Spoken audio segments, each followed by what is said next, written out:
Yo, what's up, everybody? What's going on? People, welcome in to a pop-up edition of the Waffle House. We are here on a Thursday night. Hope y'all are doing well. Hope y'all are doing great. Hope y'all are doing excellent here. We normally come on typically on Friday nights. Sometimes we'll come on a Saturday night, but we are here on Thursday night tonight. So welcome in, welcome in, welcome in. You know the rules. Let me know what you want from the kitchen early. If you want anything to drink, let me know. Also, make sure to put your area code in the chat as well, so we know you're checking in from, or where you at, or even where you want to be. You know what I'm saying? So make sure to rep your area code in the chat. Appreciate everybody coming through. Let's holler at the chat real quick. We got Heat BSBL in the building. What's going on with you? How you doing? What's popping? Daniel Berry Sports Highlights in the building as usual. Appreciate you coming through, showing a little bit of love. Thank you very much. Welcome in. Dwayne P is in the building. Michael Pennis Jr. will be starting in 2025. Let's ring the bell for that. So Dwayne already said, hey, man, 2025, this will be Michael Penix's team. And he also followed it up by saying, that's a fact. Ooh.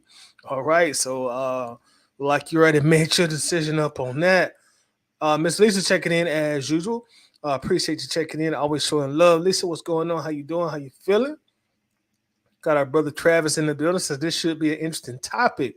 Yeah. I have been meaning to actually talk about this topic when I don't want to say the news broke, but when the article initially came out, but for one reason or another, I never broached the subject. So definitely want to go ahead and broach the subject this weekend or tonight rather, because this time next week training camp will be officially underway for the very most part, and then that'll change the ties and change the content to what's going on around training camp. So I did want to talk about this, before training camp kicked in.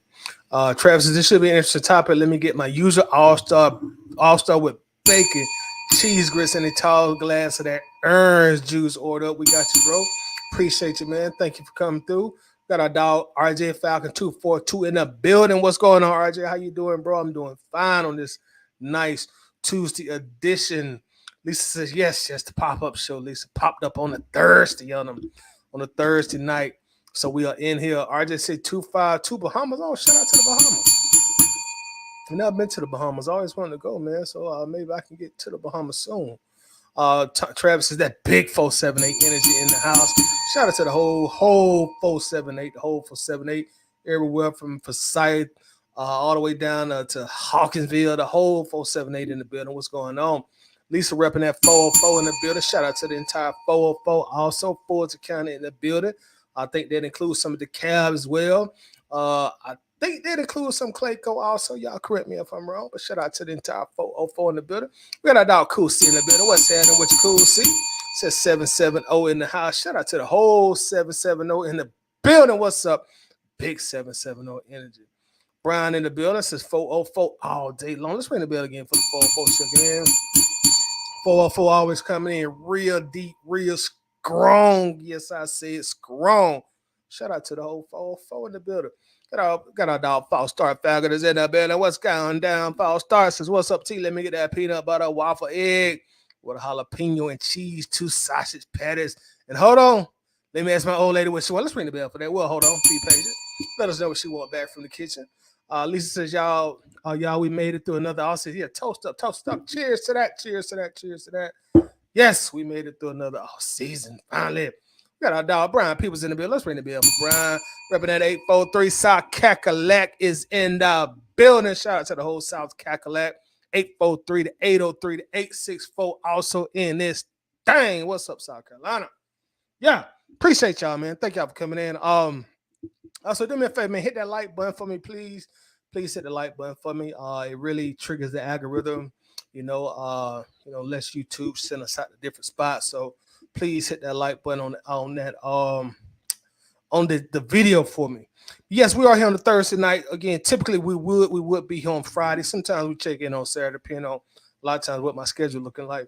But came in tonight simply because I won't be able to do this tomorrow night because I have a funeral to attend Saturday morning. So I know I won't be able to stay up late Friday night because I had to get up and attend a funeral Saturday morning. Had a cousin who passed away recently. Rest in peace to my cousin Marcus Joseph. Love you, man. You know what I'm saying? Rest peacefully. And he passed, so I will be attending his going away service on Saturday. So we are here tonight, Thursday night, in the building. We got Jay Atlanta 8-1 in the house, representing 678. Is that Douglasville? Shout out to the old 678 in the building as well. Jermaine Dupree in this thing. Oh, I said Jermaine Dupree.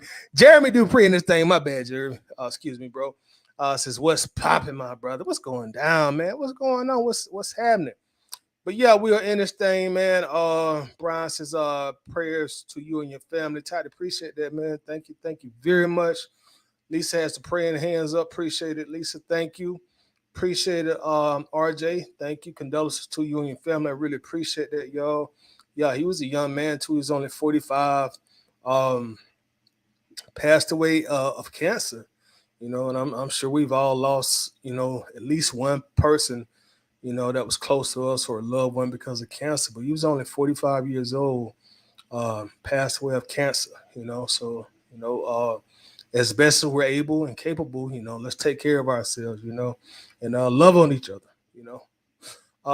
Got our dog Red Swarm is in a bit. What's happening, Red Swarm? Appreciate you coming through, man. Hope everything's going well with you, bro. Always glad to have you in here. Yo, what's good, Toddy? My condolences. Thank you very much, Swarm. Appreciate that. To you and your family on the loss of loved one. Thank you. Thank you very much. I do appreciate that. Thank you, Dwayne. Appreciate you, bro. Jay Atlanta, appreciate that, man. Brian, thank you very much. Appreciate it, y'all. Appreciate that. Thank you very, very much. Thank you. Cool C. Appreciate it, man. Thank you very much. Thank you. That's right, man. Cancer, man. Gracious, man. Woo. That's one of them things. But like you say, F cancer, man. But yeah, we're gonna get this thing crack-a-lacking, man. Let's go ahead and get the show on the road. There was a article came out from the ESPN Insider. In fact, let me actually bring some folks on to discuss this with me as well. Give me just a second. We're gonna bring coach on the stage. We're gonna bring also our money on the stage.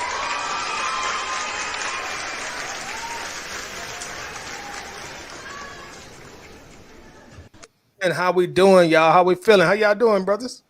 Hey, good, man. How y'all been? Fantastic, man. Thank you for asking. Coach, like you got a science project going back there. What you doing, Coach? You on mute? I said I'm back in the back east in the Blue Ridge area, so got some of that.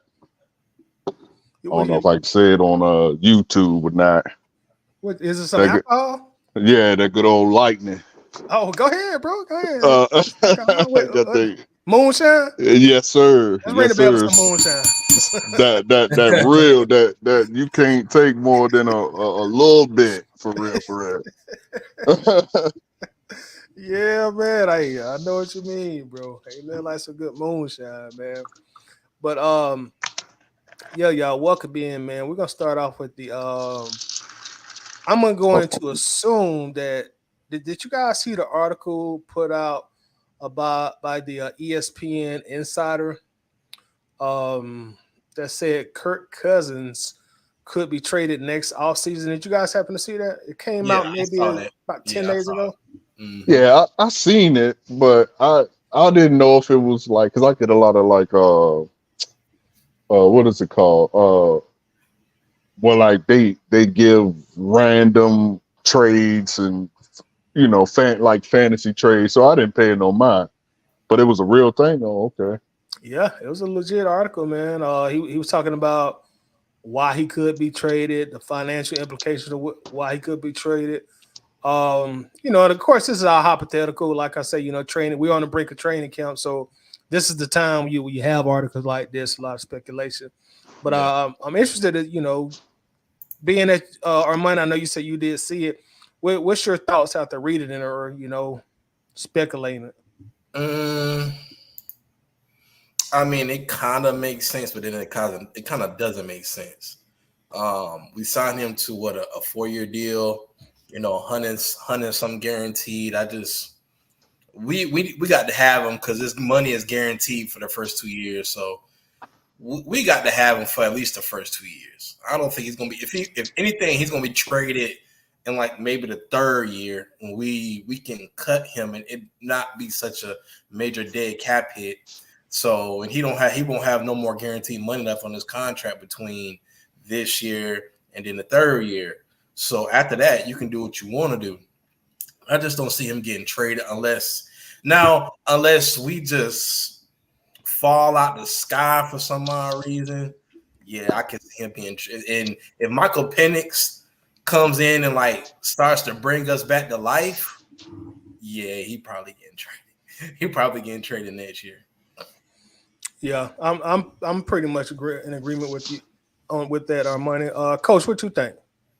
Yeah, I totally agree with that. It doesn't make sense in any kind of way to trade him, but at the same time, I can see it. See, like what I think a lot of people missed in the draft, and I'm not trying to open up this can of worms, Lord, please, but I think a lot of people just missed. I think us getting Penix was the luck of the draw. He was there. We were so surprised he was there that we went and got him. So although it wouldn't make sense to do it, I could actually see them doing it after this year because the Penix is who they want. We got Kirk out of necessity, and then it was like, we found some gold. Let's pick up the gold as well. So I can see it both ways, but yeah, it wouldn't make sense to trade him now.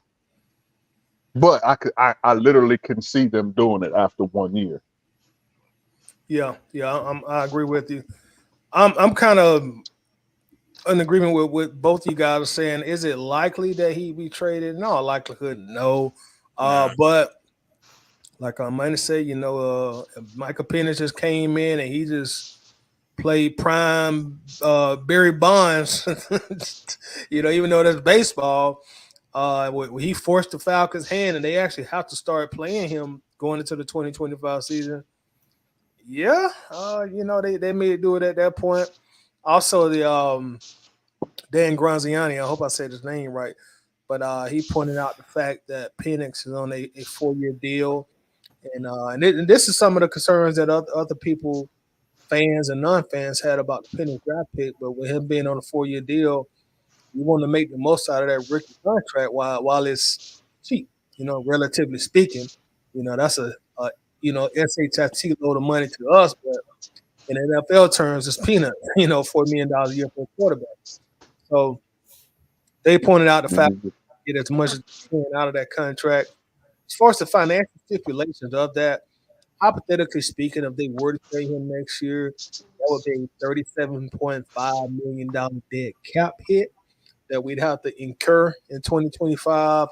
We'd only save $2.5 million on the salary cap, so that definitely would be an upside down trade in 2025, financially speaking. Now in 2026, it gets a little bit better. It would be a $25 million dead cap hit, and we save $32.5 million on the cap. And then in 2027, it would look a whole lot better. Dead cap would be $12.5 million. And then the cap savings would go to $45 million that we save. Right. I think we're in this for the first 2 years, gentlemen. Even if Penix at least. Even if Penix start balling out, I think we're in it for the next 2 years. And going back to what I mentioned earlier, then I'll let you guys speak on this. But this is some of the reasons some people, they were apprehensive about drafting Michael Penix, situations like this. So, but either one of you are free to take the mic. I know I was rambling. I think. Go ahead, No, Monty. you good, Coach. You good. I think what people don't understand is this is an excellent problem to have. It's an excellent problem to have. We don't want to have the problems that we had the last 2 years. That ain't the problem you want. You want a problem like this when you got two excellent quarterbacks vying for, well, we don't know if Penix excellent, but on paper, two excellent quarterbacks vying for the number one spot to lead our team. That's the problem you want to have. Who cares? It ain't our money. Quit talking about the money. It is what it is. You don't want to be in quarterback purgatory hell like we just were the last 2 years. I mean, a lot of y'all have got so spoiled by Matt Ryan that you don't remember the years before him. You don't remember, although the last 2 years is probably in my lifetime of being a fan, the worst quarterback play I think I've ever seen. I could be wrong, but right off the dome, yeah, I don't think there's no one that has taken the helm for us that was as trash as Ritter. Yeah, so I can say that again. But, people don't remember the years prior to, in my lifetime, above quarterback play. We had, Chandler and Matt Ryan and Michael Vick, Bart, I believe, so it ain't been many. Like, so to have this situation, I'm happy. I'm ecstatic about, hey, we got two quarterbacks that could possibly, again, on paper, no one knows what Penix is, but we have two quarterbacks who could possibly lead our team to the show. Let them battle for it, let the best man win, because it's only gonna make us better. So I don't care that we have this situation. I know people, think that we should have got a defensive player, like one defensive player would have shot us through the roof to make the Super Bowl anyway. But yeah, it's a wonderful problem to have, and I'm here for the ride. Well said. Yep. I think that, I think if we can just ride the Kirk Cousins wave for the next 2 years, we'll be okay. I mean, don't get me wrong. I want to see Michael Penix play, and we're gonna get to see him play in about a month or so when the preseason games come. So we're gonna get to see Michael Penix play a lot. So in the preseason, but I think that right now we need to focus on Kirk as the quarterback, and then we just kind of like, add the pieces in on around him.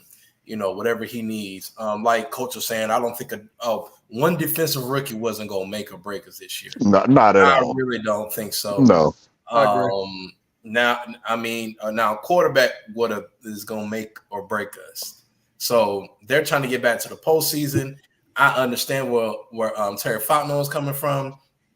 And everybody keeps saying, think about the future, think about the future, think about the future. Okay, we're thinking about the future. We thought about the future.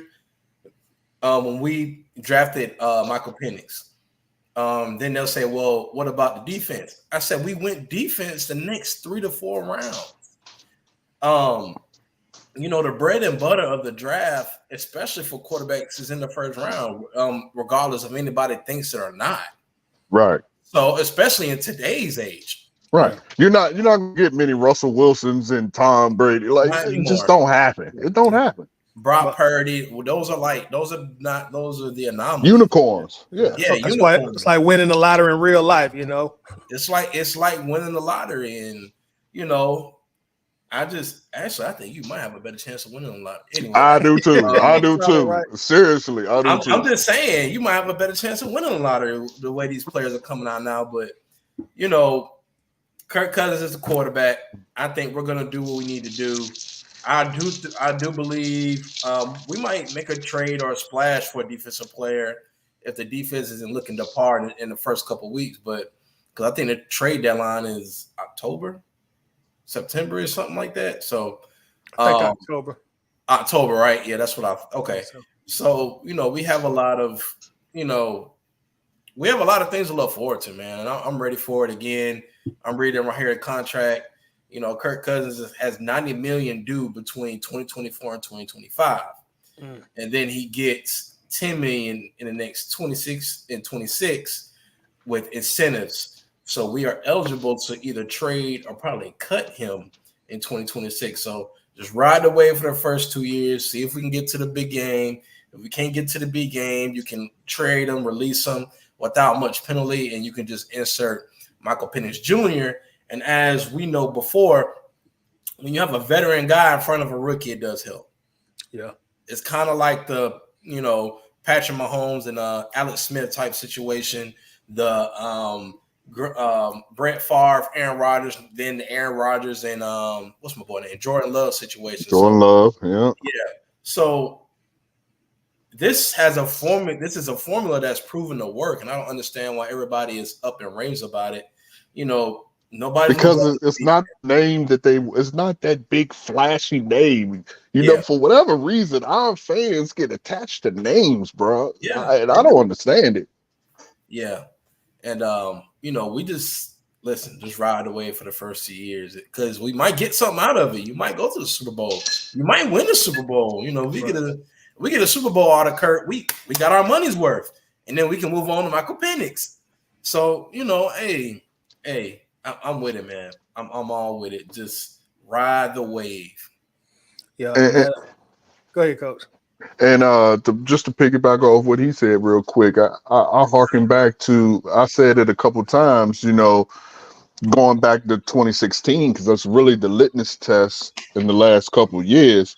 But the start of that season, we had the same questions. Oh, who is the defense who they gonna have on defense that's gonna press the quarterback? Who's gonna do this? Who's gonna do that?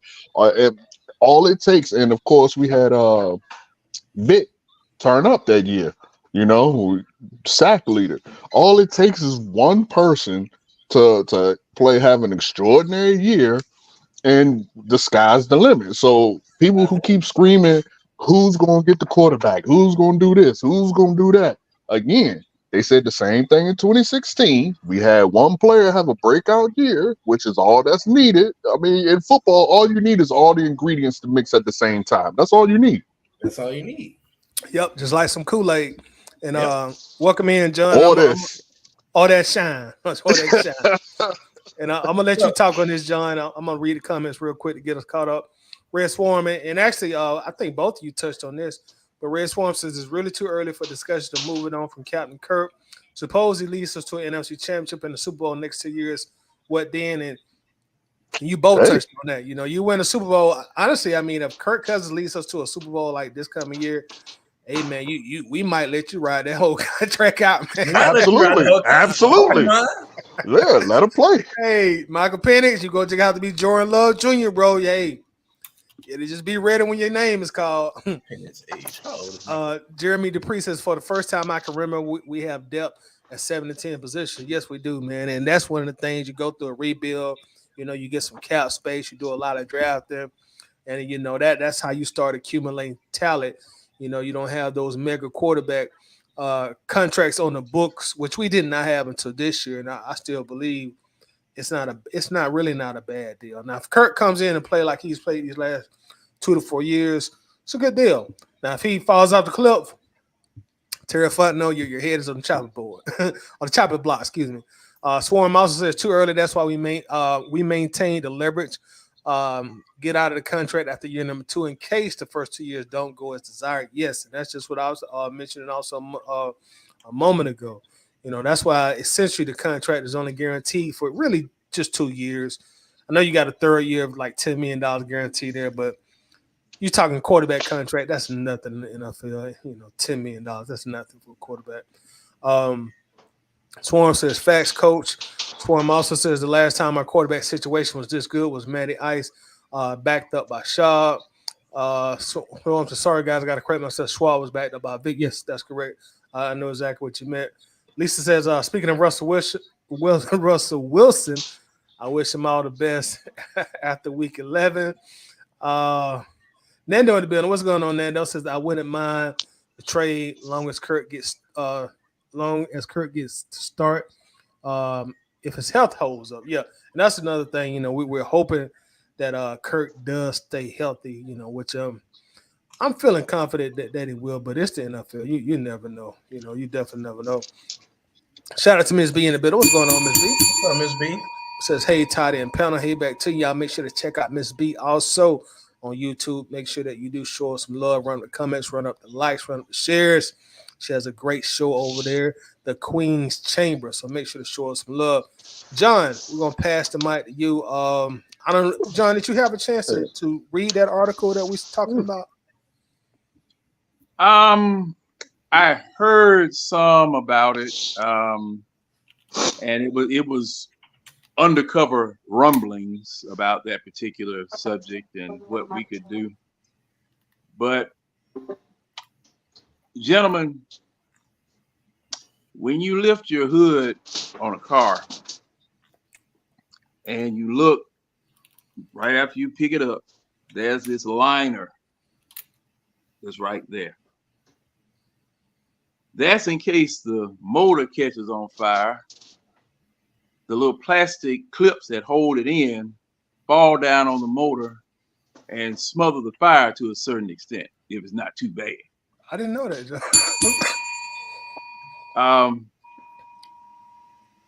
That's what we got to do with this subject, gentlemen. That's what we got to do with this subject. Smother this. We haven't snapped one ball yet.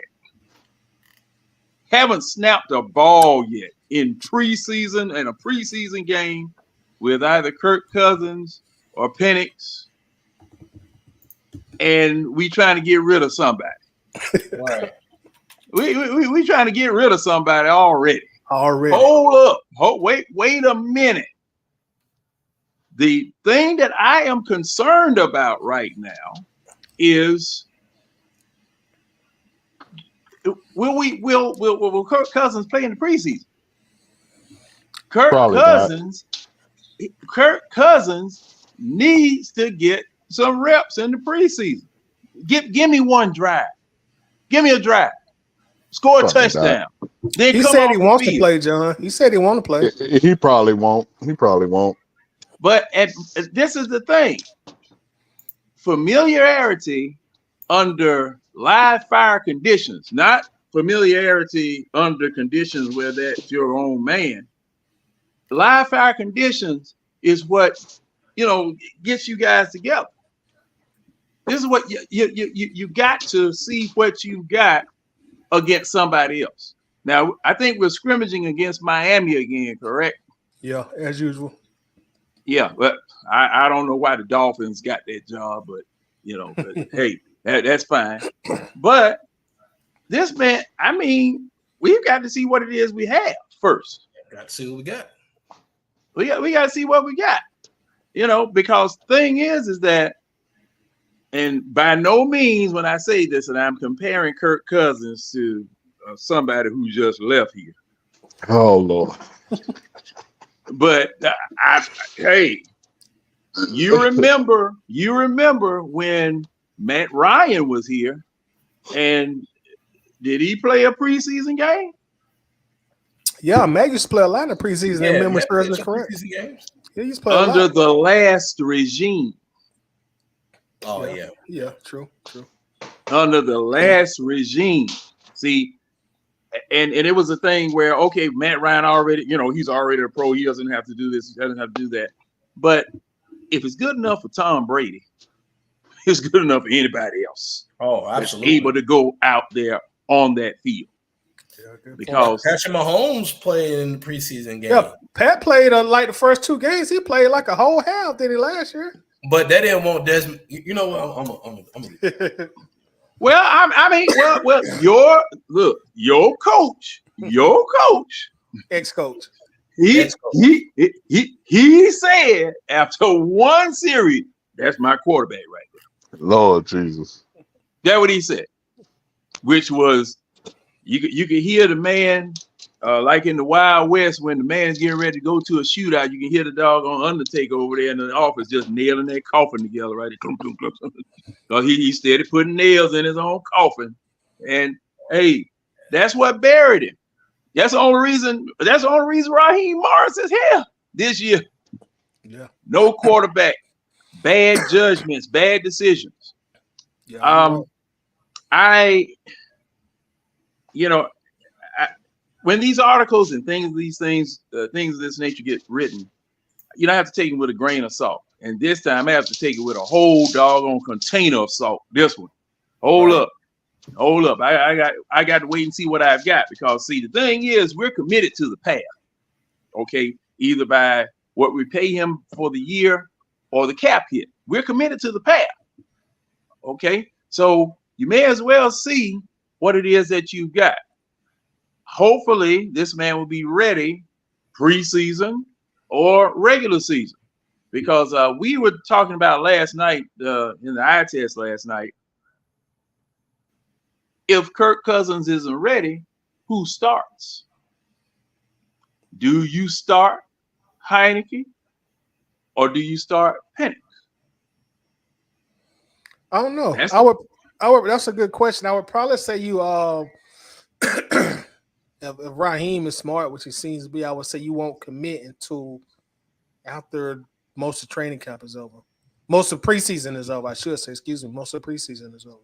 Then you make that decision between Heineke and Penix. Right. Yeah.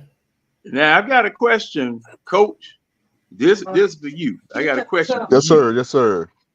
And well, it's for all four of you, but I'm gonna highlight you on this one. Mm-hmm.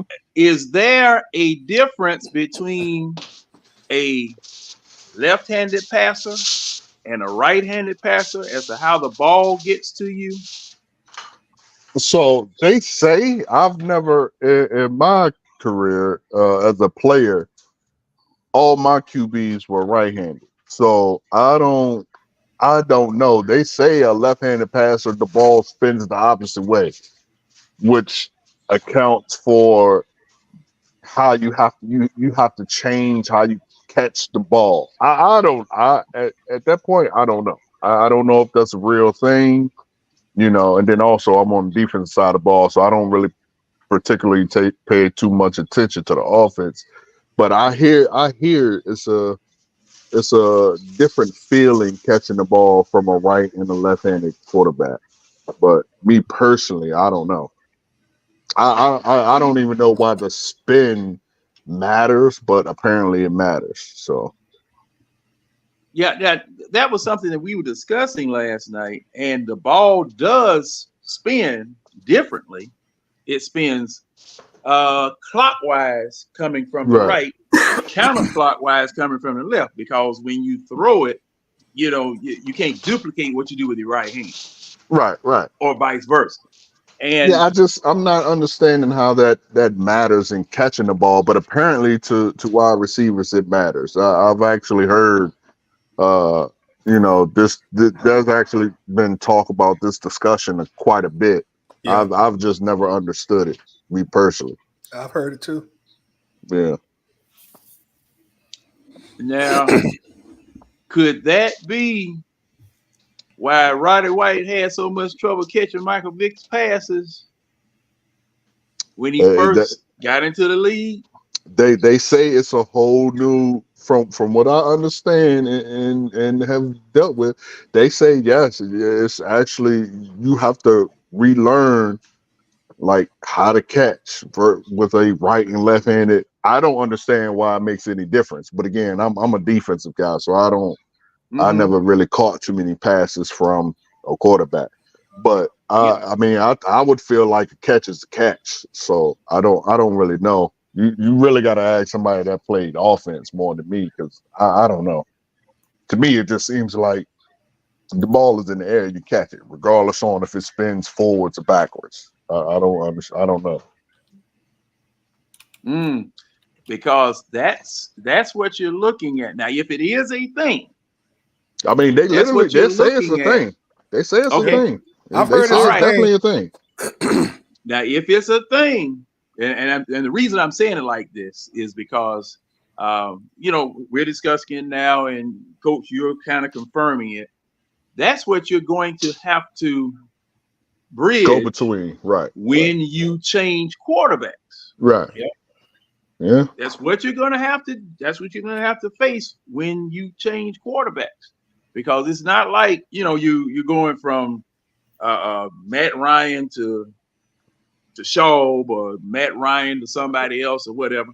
You're going to a completely different animal. And from what I was hearing, and I think Winston was saying, and I think Ron, we were talking about that last night. They were saying that the ball comes to you a little bit differently. And what Winston was saying was that all of your left-handed quarterbacks were gunslingers. I mean, put it on you. Left-handed quarterbacks, they really put it on you. Because I remember they used to talk about the Elway cross that they used to put that he used to put right here, where the seams of the ball all meet at the point. You catch that ball wrong, you'll catch that cross right there, because it's coming, and when it hits, just like a 95-mile-an-hour fastball hitting the glove. So yeah, the Falcons showed on their social media when they were doing, I think it was OTAs. It might have been rookie count, but they were showing like Penix was throwing those missiles, and some of the guys who they had lined up to catch the ball were dropping some of them passes. Yeah, I think it probably has a little bit something to do with the velocity, and also when you've caught a football for so many years of your life, what you obviously have if you've made it to the NFL playing receiver or doing any kind of catching, tight end, running back, I think there's a certain muscle memory that's involved with catching the ball too. Oh, and I think sometimes that's why guys sometimes drop passes, because they got lax in that muscle memory process.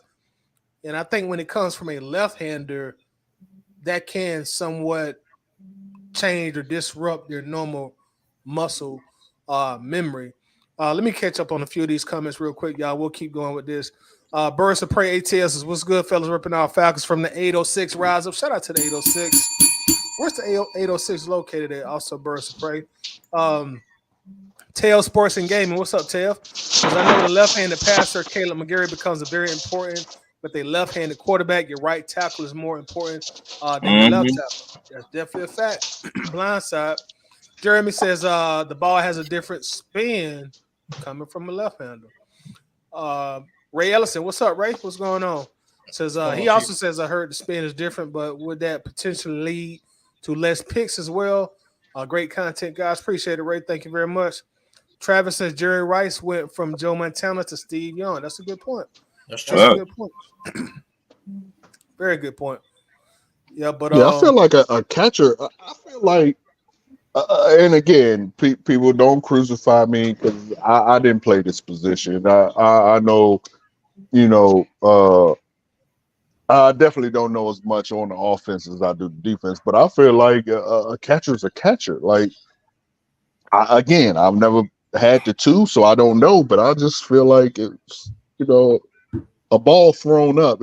I don't see how a different spin would change how you catch a ball. I just don't see it. But again, it's a thing because people have been talking about it, and it's I've always heard it. But me personally, I don't know the difference. So I just feel like it catches the catcher. I can't really speak on it because when I did play, I don't remember catching anything from any left-handers. They come few and far between. Right. So I don't recall catching anything. All my quarterbacks are always right-handers, so I can't speak on that. Right. Only thing, because see, I'm envisioning this, trying to see what, just like you guys are saying. I mean, catch is a catch. And when Travis Preston's comment came up, I thought about what they used to say that Jerry Rice used to do when he was growing up. His father was a bricklayer, and he used to catch bricks. What? Okay, so hey man, they didn't have no spin on him. It was just a brick that he was catching and tossing, and it was a time in that he had to develop and see Jerry Rice versus Rudy Poot. Jerry Rice was a Hall of Famer. So, and Steve Young, one thing that he did, I don't think he was one of the few passers under, and this is what I remember. He was one of the few passers under Bill Walsh, because Bill Walsh used to always tell people not to try to knock anybody's head off. He used to tell him to, throw it soft. Because I remember he had Phil Simms up there, and he told Phil Simms, just throw it nice and easy, just throw it soft. And all of the passes I remember that Steve Young used to throw, by the time it got to the receiver's hands, the way that the system was schemed up, oh man was just as open as those 13 different receivers who caught touchdowns with us and Kyle Shanahan, because it was the same system. It was a situation where you didn't have to really force it in there. And the way that Kyle Shanahan taught Ryan that offense, hey, people were open when he said they were open. Brock Purdy doesn't have no rifle arm either, but he's efficient. He's just efficient. So, we were, like I said, we were talking about this and thinking about this yesterday, because I had heard, just like Coach had heard, I had heard this, and I've never caught anything from a southpaw. Everybody that I grew up with was right-handed, and if you were left-handed, they put you over in the corner someplace. Sometimes they try to put you on the short bus because they thought something was wrong with you, just because you were left-handed. Well, I mean, John, to be fair, that was back when the wheel was invented. So, a lot of things changed. I love you, John. Just had to throw that out there. Bro. I love you. Coach, if you had waited about 5 more seconds, you could have fought that. You could have fought that urge down and not done it. I love you, John. But I don't care. I'm gonna tell you, I don't care. But no. On a serious note, though, that does have a ring of truth to it. I think somebody said all left-handers were gunslingers. I said this when he was in college. I said it before he was drafted, and I know Tidy because I posted it and he liked and commented on it. Reports are coming out that he has a problem with touch passes, which, he had it in college, so of course he's gonna have it in the pro. So that to me is more of a concern than being a left-handed passer. Like you can't throw a bullet 24/7, my guy. Like they say his accuracy when throwing touch passes is way, way, way low. Like if he's not throwing a bullet, basically he can't throw. And again, that was my critique on him in college. That was a knock on him in college. He has zero touch. If it ain't a bullet, it's completely inaccurate. So I would like to see how that changes and switches up. Yeah, hey man, that's the difference between a relief pitcher and a starting pitcher. Those relief pitchers, man, they come in there, they don't want to throw no more than 3 pitches per batter. High heat, middle heat, and low heat. Boop, boop, boop. And get out of there. I'm trying to remember, did anybody ever complain about Elway having touch or whatever? Because did they? I can't remember. Not that I remember. Not that I remember. But you do gotta keep in mind that he played pre-social media era, so it was only so much that was. Yeah, and plus the fact, we would rarely see the Broncos here. Right. We would, on television and stuff, we would rarely see them. It would probably be either a Monday night game or Sunday afternoon game, NBC game, or something of that nature, where you would see him. If that was a game of the week or whatever, everybody got it. I don't know. I'm looking at this Washington Oregon game. He's got two. He had 2 touch passes that were okay. They weren't bad. I mean, there was a knock on him for me. I don't really know about the national prognosticators, but for me, that was a knock on him from what I've seen in tape pre draft. And I know that has been coming out on a couple of platforms. They're talking about it. In OTAs and stuff. But I mean, I hope he gets it together, because I mean, you can't throw.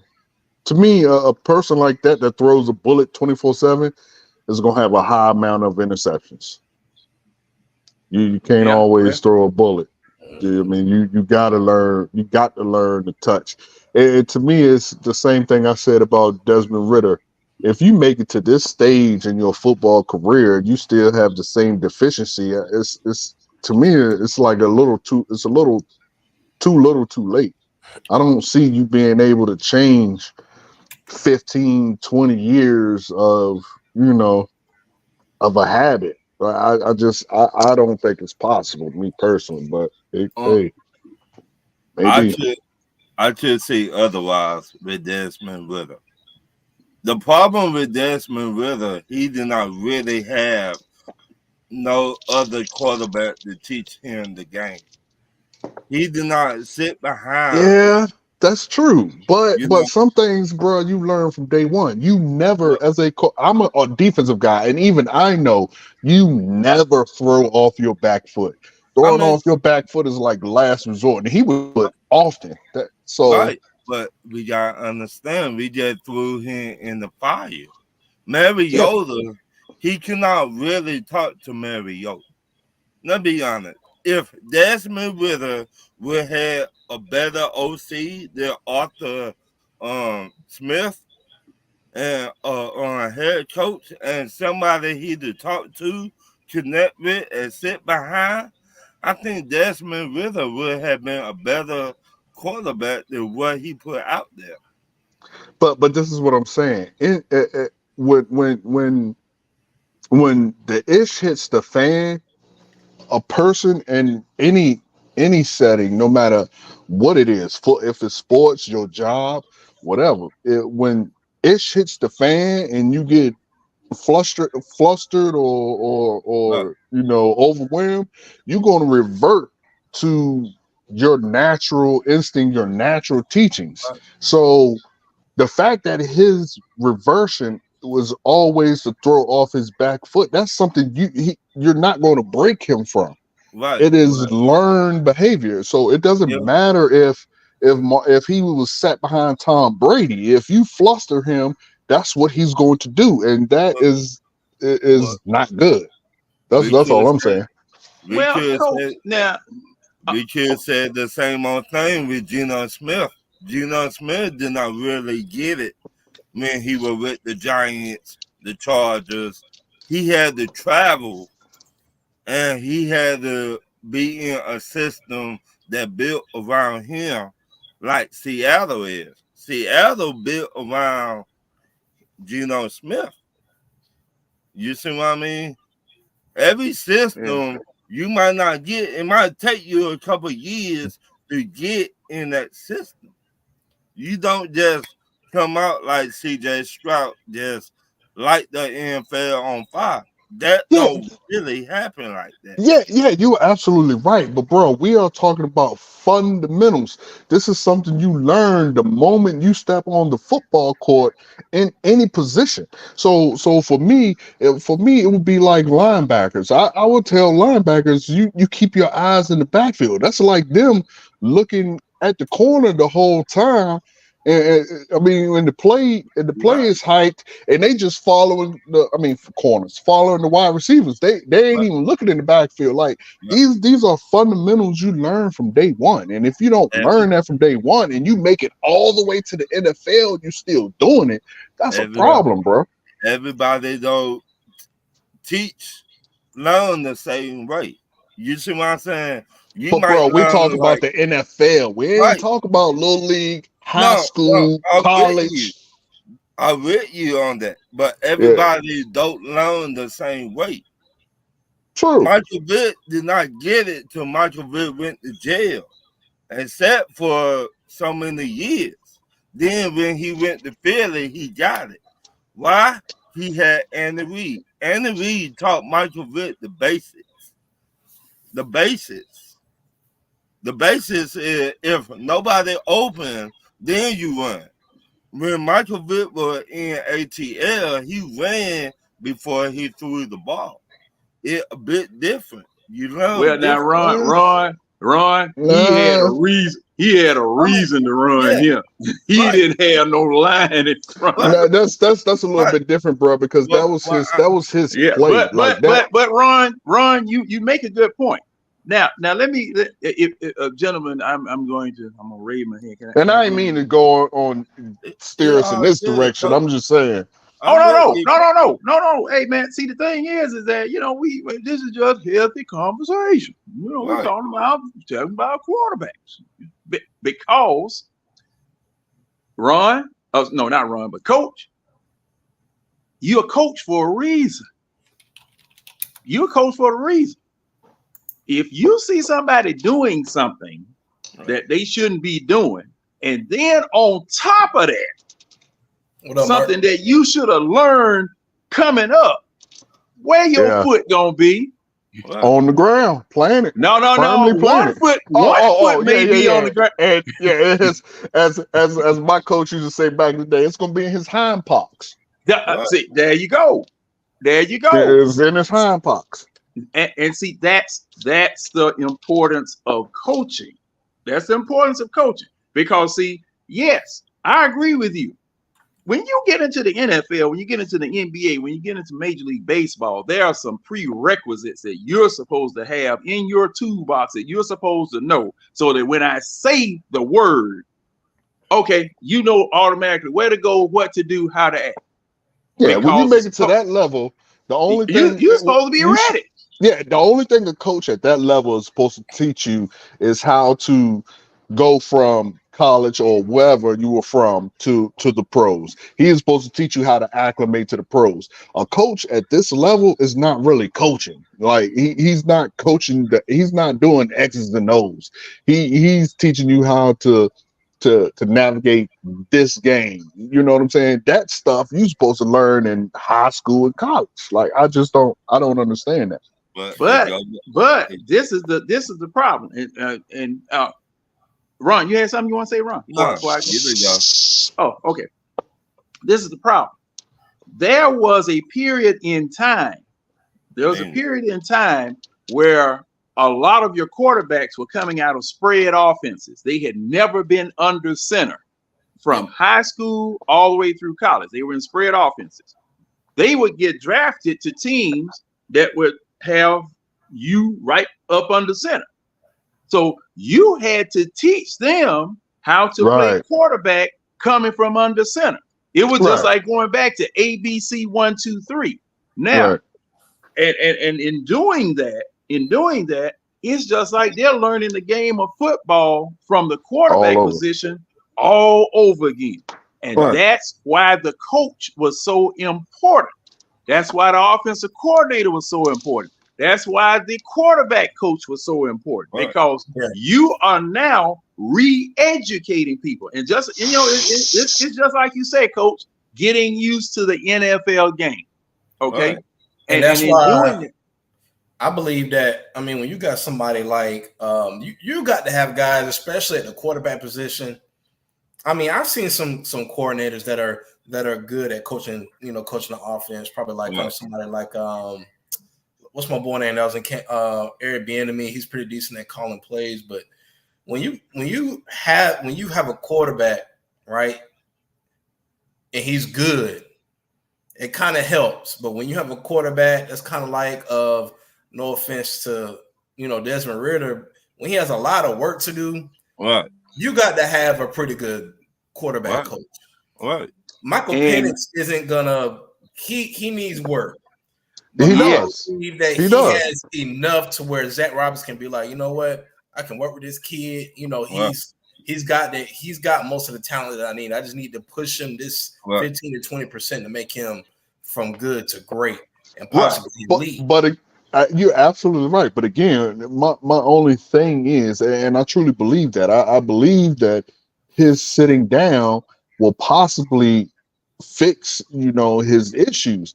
But when you put a person in a stressful situation, all of us, it doesn't matter what it is, you put a person in a stressful situation, they're going to revert to their most basic natural instinct. You know what I'm saying? Which can spell disaster if he don't know how to throw a touch pass.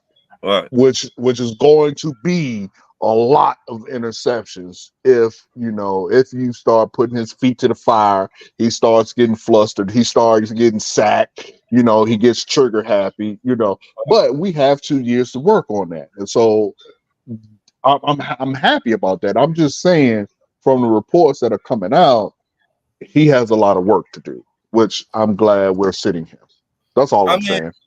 If you look at all the quarterbacks that got drafted this year, a lot of them don't got nobody who they can, as a quarterback, who they can connect with. You know what I mean? That they get the best out of them besides the OC. Yeah. Now, we've seen quarterback, even Patrick Mahomes, he sat behind Alex Smith for a year? So Jordan Love sat behind Aaron Rodgers. Yeah, sometimes you need that. Yep. Right. Sometimes you need that quarterback to sit behind somebody else to learn, hey, I'm messing this up. I'm messing that up. I need to change this. I need to change that. No, you do got some quarterback, you just throw it in the fire and be like, you know what? It is what it is. Right. Well, that's why I say that, because a lot of teams thought that everybody wanted Michael Penix to go to a team where he could start immediately. Right. As you can see, everybody was mad because he went to the Falcons. They're like, man, what are y'all doing? Because Michael Penix is ready to play right now. Right. But I think that he'll be ready. Coach Saban always say, sometimes you don't practice it. You practice it. You don't just practice it to get it right, but you also practice it so you can't get it wrong. No way you can get it wrong at all. Right.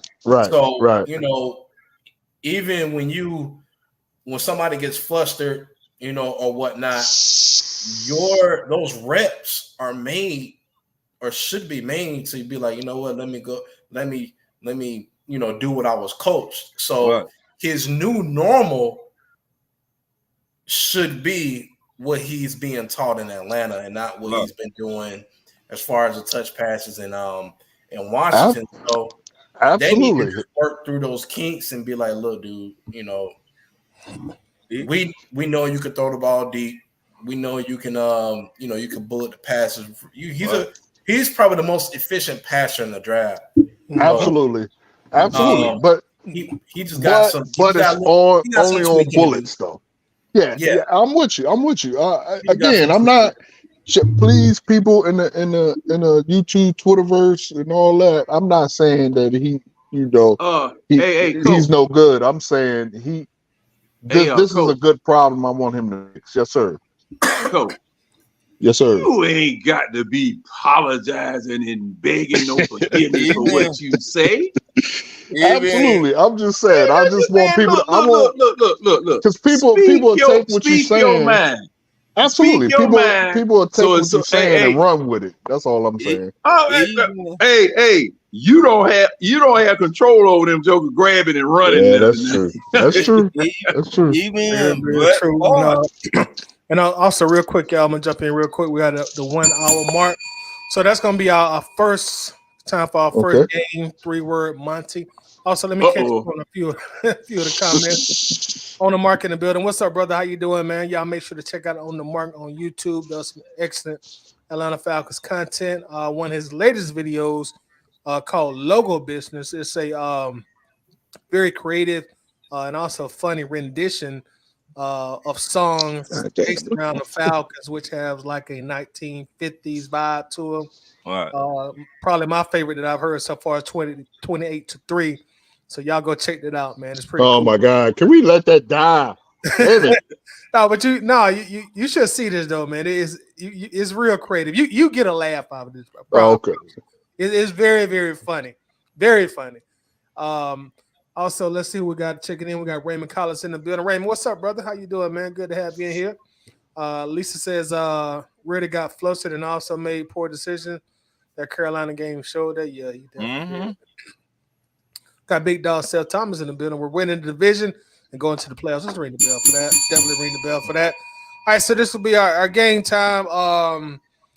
If you haven't played, I know John is familiar with it. I don't think the other panel have played, but what we do is we do a game called 3-word Monty, and it's a play of words off the famous card game 3-card Monty. So what I'm going to do is I'm going to name a person, place, or a phrase. And what we're going to ask you to do in 3 words or less, preferably 3 words. 3-word Monty, 3 words. So we're aiming for 3 words. The very first 3 words that come to mind to describe whatever I name. And this is real quick, fast, rapid fire, no explanations. So the first 3 words come to your mind, spit them out. We always start at the top and we go away when we go around. So, Coach, you're on deck. You ready, Coach? Yes, sir. Yes, sir. All right, here we go. The Mississippi River.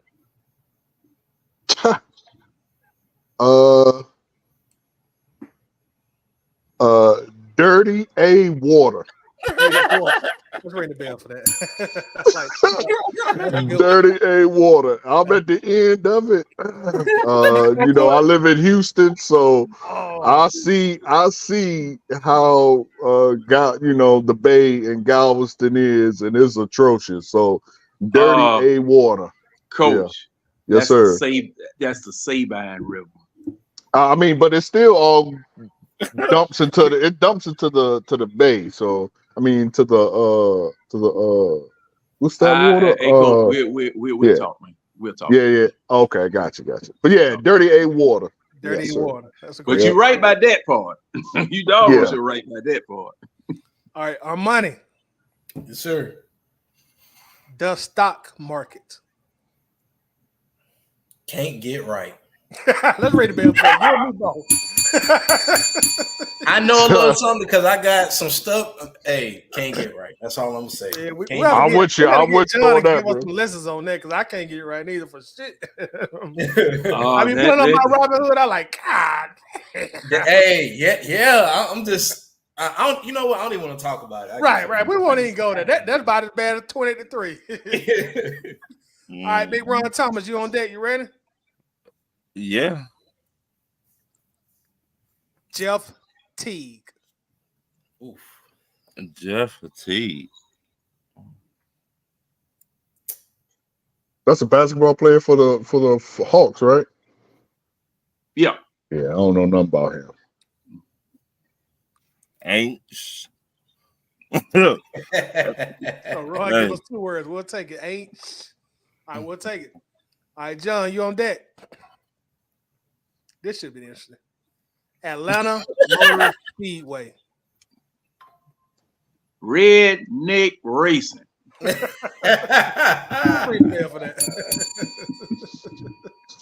All right, Coach, we back up top with you, bro. All right. Bronny James.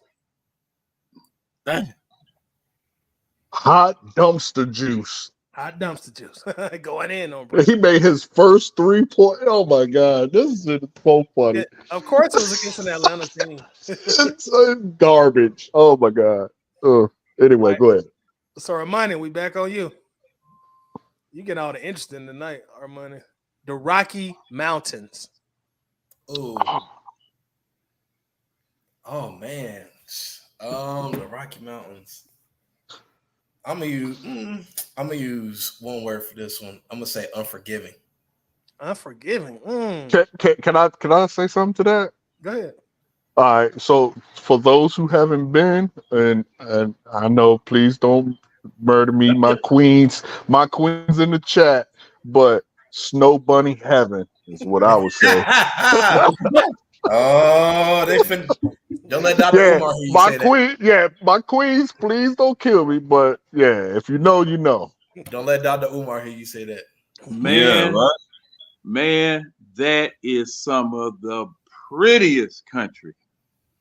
Yeah. If you have not, I'm telling y'all, if you never taken a trip cross country driving, coming out of Denver headed west, or either coming from Vegas going east through the Rocky Mountain, man, that is just simply beautiful. The air, man, right above Denver, man. I went to Rocky Mountain National Park, as a matter of fact, and it was so high up you could see people going into heaven, going up that that escalator that Tom and Jerry have, with going up in it. You can see folk going into heaven, and the air is fresh out the can. You just want to just oh my goodness, man. Yeah, you gotta go. You gotta go. I'm telling you, Miles. I've been to that one time before. It is gorgeous. The first time you see them, you can be like, "Oh my damn!" Colorado was cool, but me personally, I prefer going through Utah for it. Utah is probably the most gorgeous state in the U.S. Yeah. Oh yeah, man. On I-70, man. Yeah, lying. Hey. All right, Ron, you on that? I think It's Ron. Okay. It's Ron. All right, Ron, you ready? Mm-hmm. Tack McKinley. Oh gosh. Everything I want to say about him, I can't say in 3 words. So, a piece. That's for my grandma. I got you, Ron. A piece. Y'all wrong for that. What? All right, John. That's for my grandma. All right, John. You got Skip Bayless.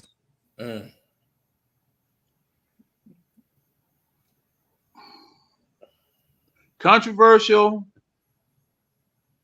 underappreciated, and irascible. Hold on now. What? John. You know, a lot of us didn't go far at school. What the word that last word mean, man? Come on now. Tell him, John. He was just a this same thing is controversial. Controversial Hey, you got some more? Controversial, as well as just untamed, controversial, untamed. Man, he's just somebody that would just rub you the wrong way. That's what irascible means. Yeah. You just rub. It is odd. I would say karma is a one word. Is a B. Now see now Karma is a B. Now Skip Bayless, he launched a lot of careers. He launched a lot of careers. He launched Stephen A. As well as Shannon Sharp. He grabbed, he had Shannon Sharp in the show, launched him. And a lot of what he did was his stick, not S-T-I-C-K, but S-C-H-T-I-C-K. I agree. Yeah. I agree too. And right now, if you mad with Skip Bayless, look at Mad Mike on First Take. Mad Mike on First Take. That joker. Mad Dog. Mad Dog. Excuse me. That's right. Mad Dog. I'm sorry. Yeah. Mad Dog. Mad Dog. I'm just saying. The radio show was Mike and the Mad Dog, right? I don't remember. I just know him. From Mad New York Dog. Radio. They were from New York Radio. Yeah. And they were just offensive. Yeah. I'll say karma is a B because he loves to defecate on, a lot of not to make it racial, but he defecates on a lot of brothers for no reason. So I feel like he's getting his karma. I agree, and I say this too.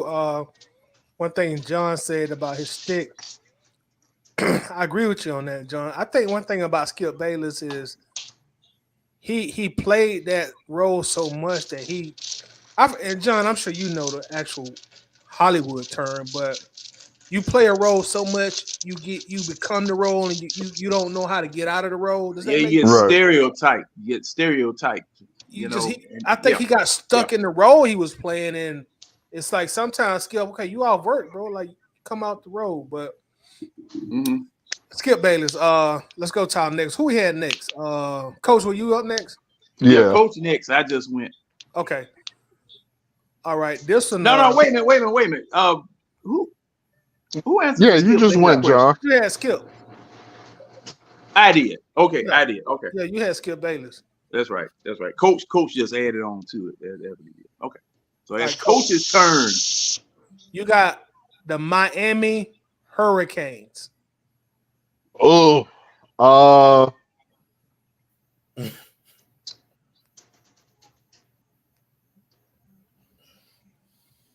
Miami Hurricanes. I will say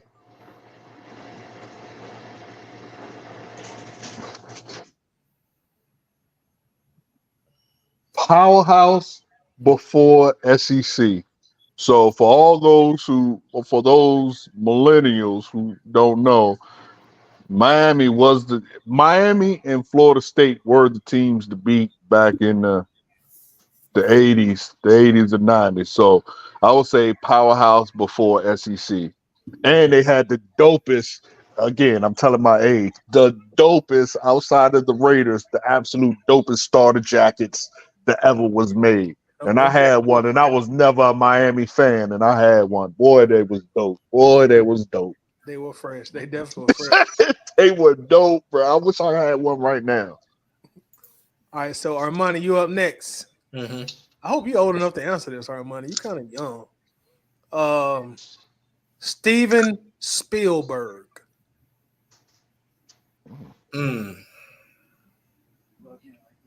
Always overachieving. Oh, that's a great. Like that one. All right, Ron Thomas. Ron, you getting some weird ones. You getting a bad drunk. I know, right?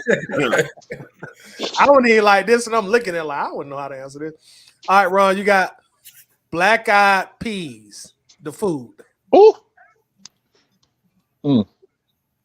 Dirty South.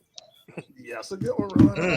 I would say every New Year's for those who not in the South, my grandmother made black eyed peas, collard greens, and pig feet every New Year's. Cornbread. Every New Year's. And she put the fat back in the peas. Right. Yeah, every New Year's, black eyed peas every year.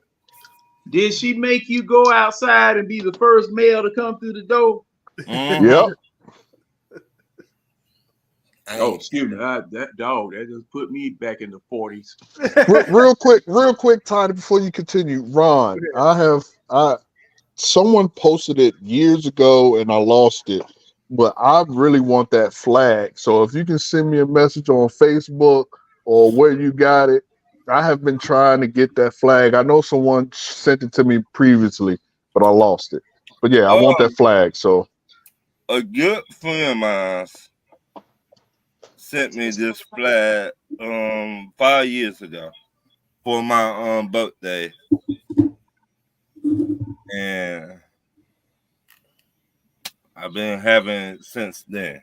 So okay, well, anybody that can hear my voice, I want a flag like that. Somebody sent it to me about a year or two ago, but I no longer have that profile. So there used to be a guy in the old Bird game. Yeah, he sent it to me. Yeah, he used to sell them a bunch of them.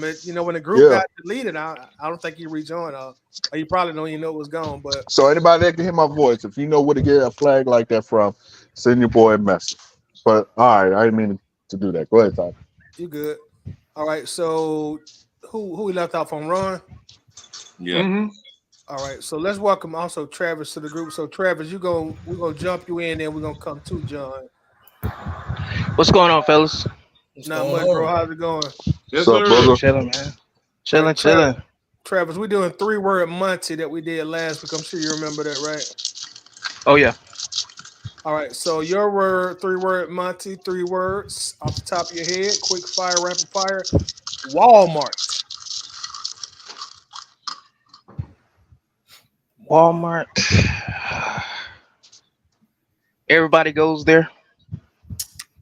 You right about that? Yeah. Whether you want to or not. Yeah, and the owner makes, bro, Toddy, when you posted that, bro, I literally could not believe that owner makes, outside of the 3 below him, more than every other owner combined. That blew my mind, bro. By 80 billion, bro. That's crazy. Talking about That the Walton blew family? my mind. Yeah. Walton family. That was what, Denver, right? Yeah, because He's they the chief own owner. the Broncos. Yeah. Yep. Blew my mind. Wow. I'm That's not crazy. surprised. All right, Yeah, John. I didn't know he was the owner of Walmart. I don't pay attention to other owners and teams outside Atlanta. All right, John, you got our final one of the night. This shall be interesting in coming from you, a well-traveled gentleman such as yourself. On the Chitlin circuit. The Golden Gate Bridge. Iconic, foggy structure. Iconic foggy structure. And ladies and gentlemen, this week's edition of 3-word Monty.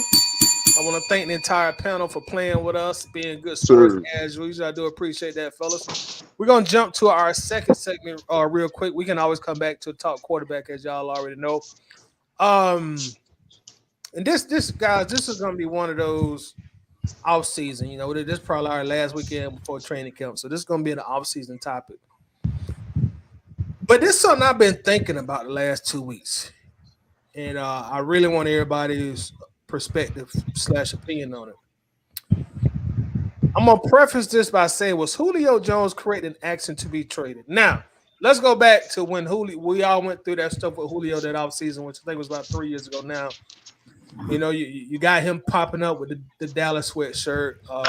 You got the whole Shannon Sharp thing. You had the new front office coming in, new head coach, new general manager, and you know, blah blah blah blah. And of course, Julio got on the Shannon Sharp show and he said, "Hey man, I'm out of here." Whether or not that was rehearsed plan, or you know, we all got our opinions, and I guess only Shannon and Julio will really truly know the answer to that. But the reason I asked, was Julio correct in asking to be traded? There's a reason I asked that. You know, sometimes I sit here and I'm bored and I just go watch old Atlanta Falcons content. I do too, bro. Me too. I do too, bro. It's Yeah, that just shows the football nerd in us. And when I was watching this old content, there was something that really stuck out to me that made me bring this question to you, gentlemen. What I'm going to do is I'm going to play the now, John, correct me if I'm using the wrong word, but the now infamous press conference with Arthur Blank and Rich McKay. Y'all pardon my French. Y'all know I try not to cuss too much, but this is when they got their ass lit on fire. This is when they got their ass lit on fire. There was something that really stood out to me that made me ask this, and then I'm going to expound on it after we watch this real quick clip. So let me bring this up real quick, y'all. I think this is it. Yeah, this is it right here. I think I got it queued up. All right, here we go. Okay, let's get it. Now, listen, Matt Ryan is one of my favorite people in life and one of the greatest players that ever played for the franchise. Will definitely be in the Ring of Honor whenever he's ready to get in the Ring of Honor. in the pursuit of what was talked about as a potential franchise quarterback. I understand it. We all sat in the room and talked about it. And it became apparent that it wasn't going to work for us. And the consequence of having Matt then move and go to Indianapolis, we understand it. Hate seeing him go anywhere else, but respect the hell out of Matt, the person and the player. And for us, we had to get the salary cap moving. It had to move because Matt was occupying, over 20, 25% of our cap. And so that was going to have to happen at some point. Okay, guys, what he pretty much said there, he said he was talking about why Matt Ryan was traded, why he went to Indianapolis. We had to get the salary cap moving. He said the trade was going to happen at some point regardless because we had came to a standstill financially as a team when this guy's taking up so much of the cap. In other words, y'all correct me if y'all getting it wrong, if you feel like I'm getting the wrong interpretation, but he was saying, look, even if the Deshaun Watson stuff don't happen, Matt Ryan was going to be traded because we had no choice financially. He was going to be traded with or without this Deshaun Watson affair that we had. Now, how I correlate this to Julio Jones, I feel like if Julio doesn't demand to be traded in, I think that was the 2021 season, he would have been traded the following year with Matt Ryan regardless anyway, because they're telling us we had to clear the books. Mm-hmm. All this bad money finally caught up with our asses, and we didn't have no choice. We had to get these guys out of here because we couldn't afford them. So did Julio simply, for lack of better words, did he strike first? Did he see the writing on the wall? Look, I know it's about to go on. Let me go ahead and get out of here. I see what's going on. So I ask you guys, was he correct? Because trust me, the year Julio played here, his last season, that's when his body really gave out on him. The talent was still there, but the body gave out. He just started getting hurt. Right. So they were going to trade him along with Matt Ryan the following offseason anyway. So knowing this, and this is all hindsight, of course, but do y'all feel like maybe Julio Jones was right now, considering all this, to actually be traded? Anybody that won the floor can have it. I would say this first. My homeboy Travis, he called it. He put the nail in the coffin. Bless you. Travis came to me and my homeboy Nate and said, "Look, Julio trying to get out of here before it was even time." So I gotta give Travis his props for that. Second, I think Julio, the year we lost to Philly in the NFC 2018. In that playoff game, I think we should have traded both of them. All right, but with that said, Ron, not going back too far, I'm gonna try to stay on this topic real quick. In hindsight, do you think Julio was correct? Pretty much forcing the Falcons to trade him. Yes. I think he was too late. Me personally, I think the way he did it, he should have did it better. He should have not went to Shannon Sharp. He should have went to Arthur Blank and be like, you know what? We had fun while it lasts, but I got to go get a ring. We're not going the same way. We're not trying to get a championship if we keep on bringing in new head coaches. So that's my opinion. Well, I think it was Julio he's been being passive aggressive for a while. He was showing it through his body language that he wanted out. Folding his arms down on the opposite side of the sideline with other receivers, them chatting while the quarterback on the other end, just the way he was looking like he couldn't even hide it no more. And then it got to the point to where I think that was strategic when he went on Shannon Sharp and said that to Yeah. force his way out. He wanted to make sure he Yeah. was gone. I told Nate and Ron this way before it even happened. I say, watch, Julio is being passive aggressive. I say he wants out. Just go look at his body language. I seen it, mile away. Been seen it. Yeah. So I'm not surprised at all. And he was right. He was right for doing it because, you know, he felt like it was time, man. Like his years was getting wasted, which, you know, I can't really blame him for doing what he had to do. You know, he had to do what he had to do. So I can't really knock him. I don't blame him either. And like going back to the whole Matt Ryan correlation, like when the front office come out, because a lot of times I don't think Rich McKay and Arthur Blank want to put this on the table, but their back was against the wall. They were getting their ass kicked in that damn press conference. They were getting their ass handed to them. Yep. So they had to be real candid. Like, look, guys, this was going on behind the scenes. So him pretty much saying in the most political, nice way that he could have, like whether or not Deshaun Watson happened, if that never happens, we're gonna have to trade Matt Ryan regardless, because the money had messed us up. And so, with that being on the table, I kind of look at the whole Julio thing leaving when he left in a whole different light. Now, I do agree with Jay Diaz here; like he could have left on better terms, Right? But it's like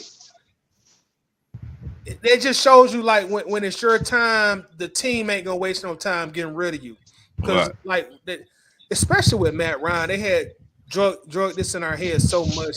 Matt Ryan, Falcon for life, Falcon for life, Falcon for life. But you know what? When you start winning, Matt, when you got old, when the team was in a point of no return, we're going to get rid of you. No, we're gonna trade you. We're gonna cut you. Whatever makes the most sense.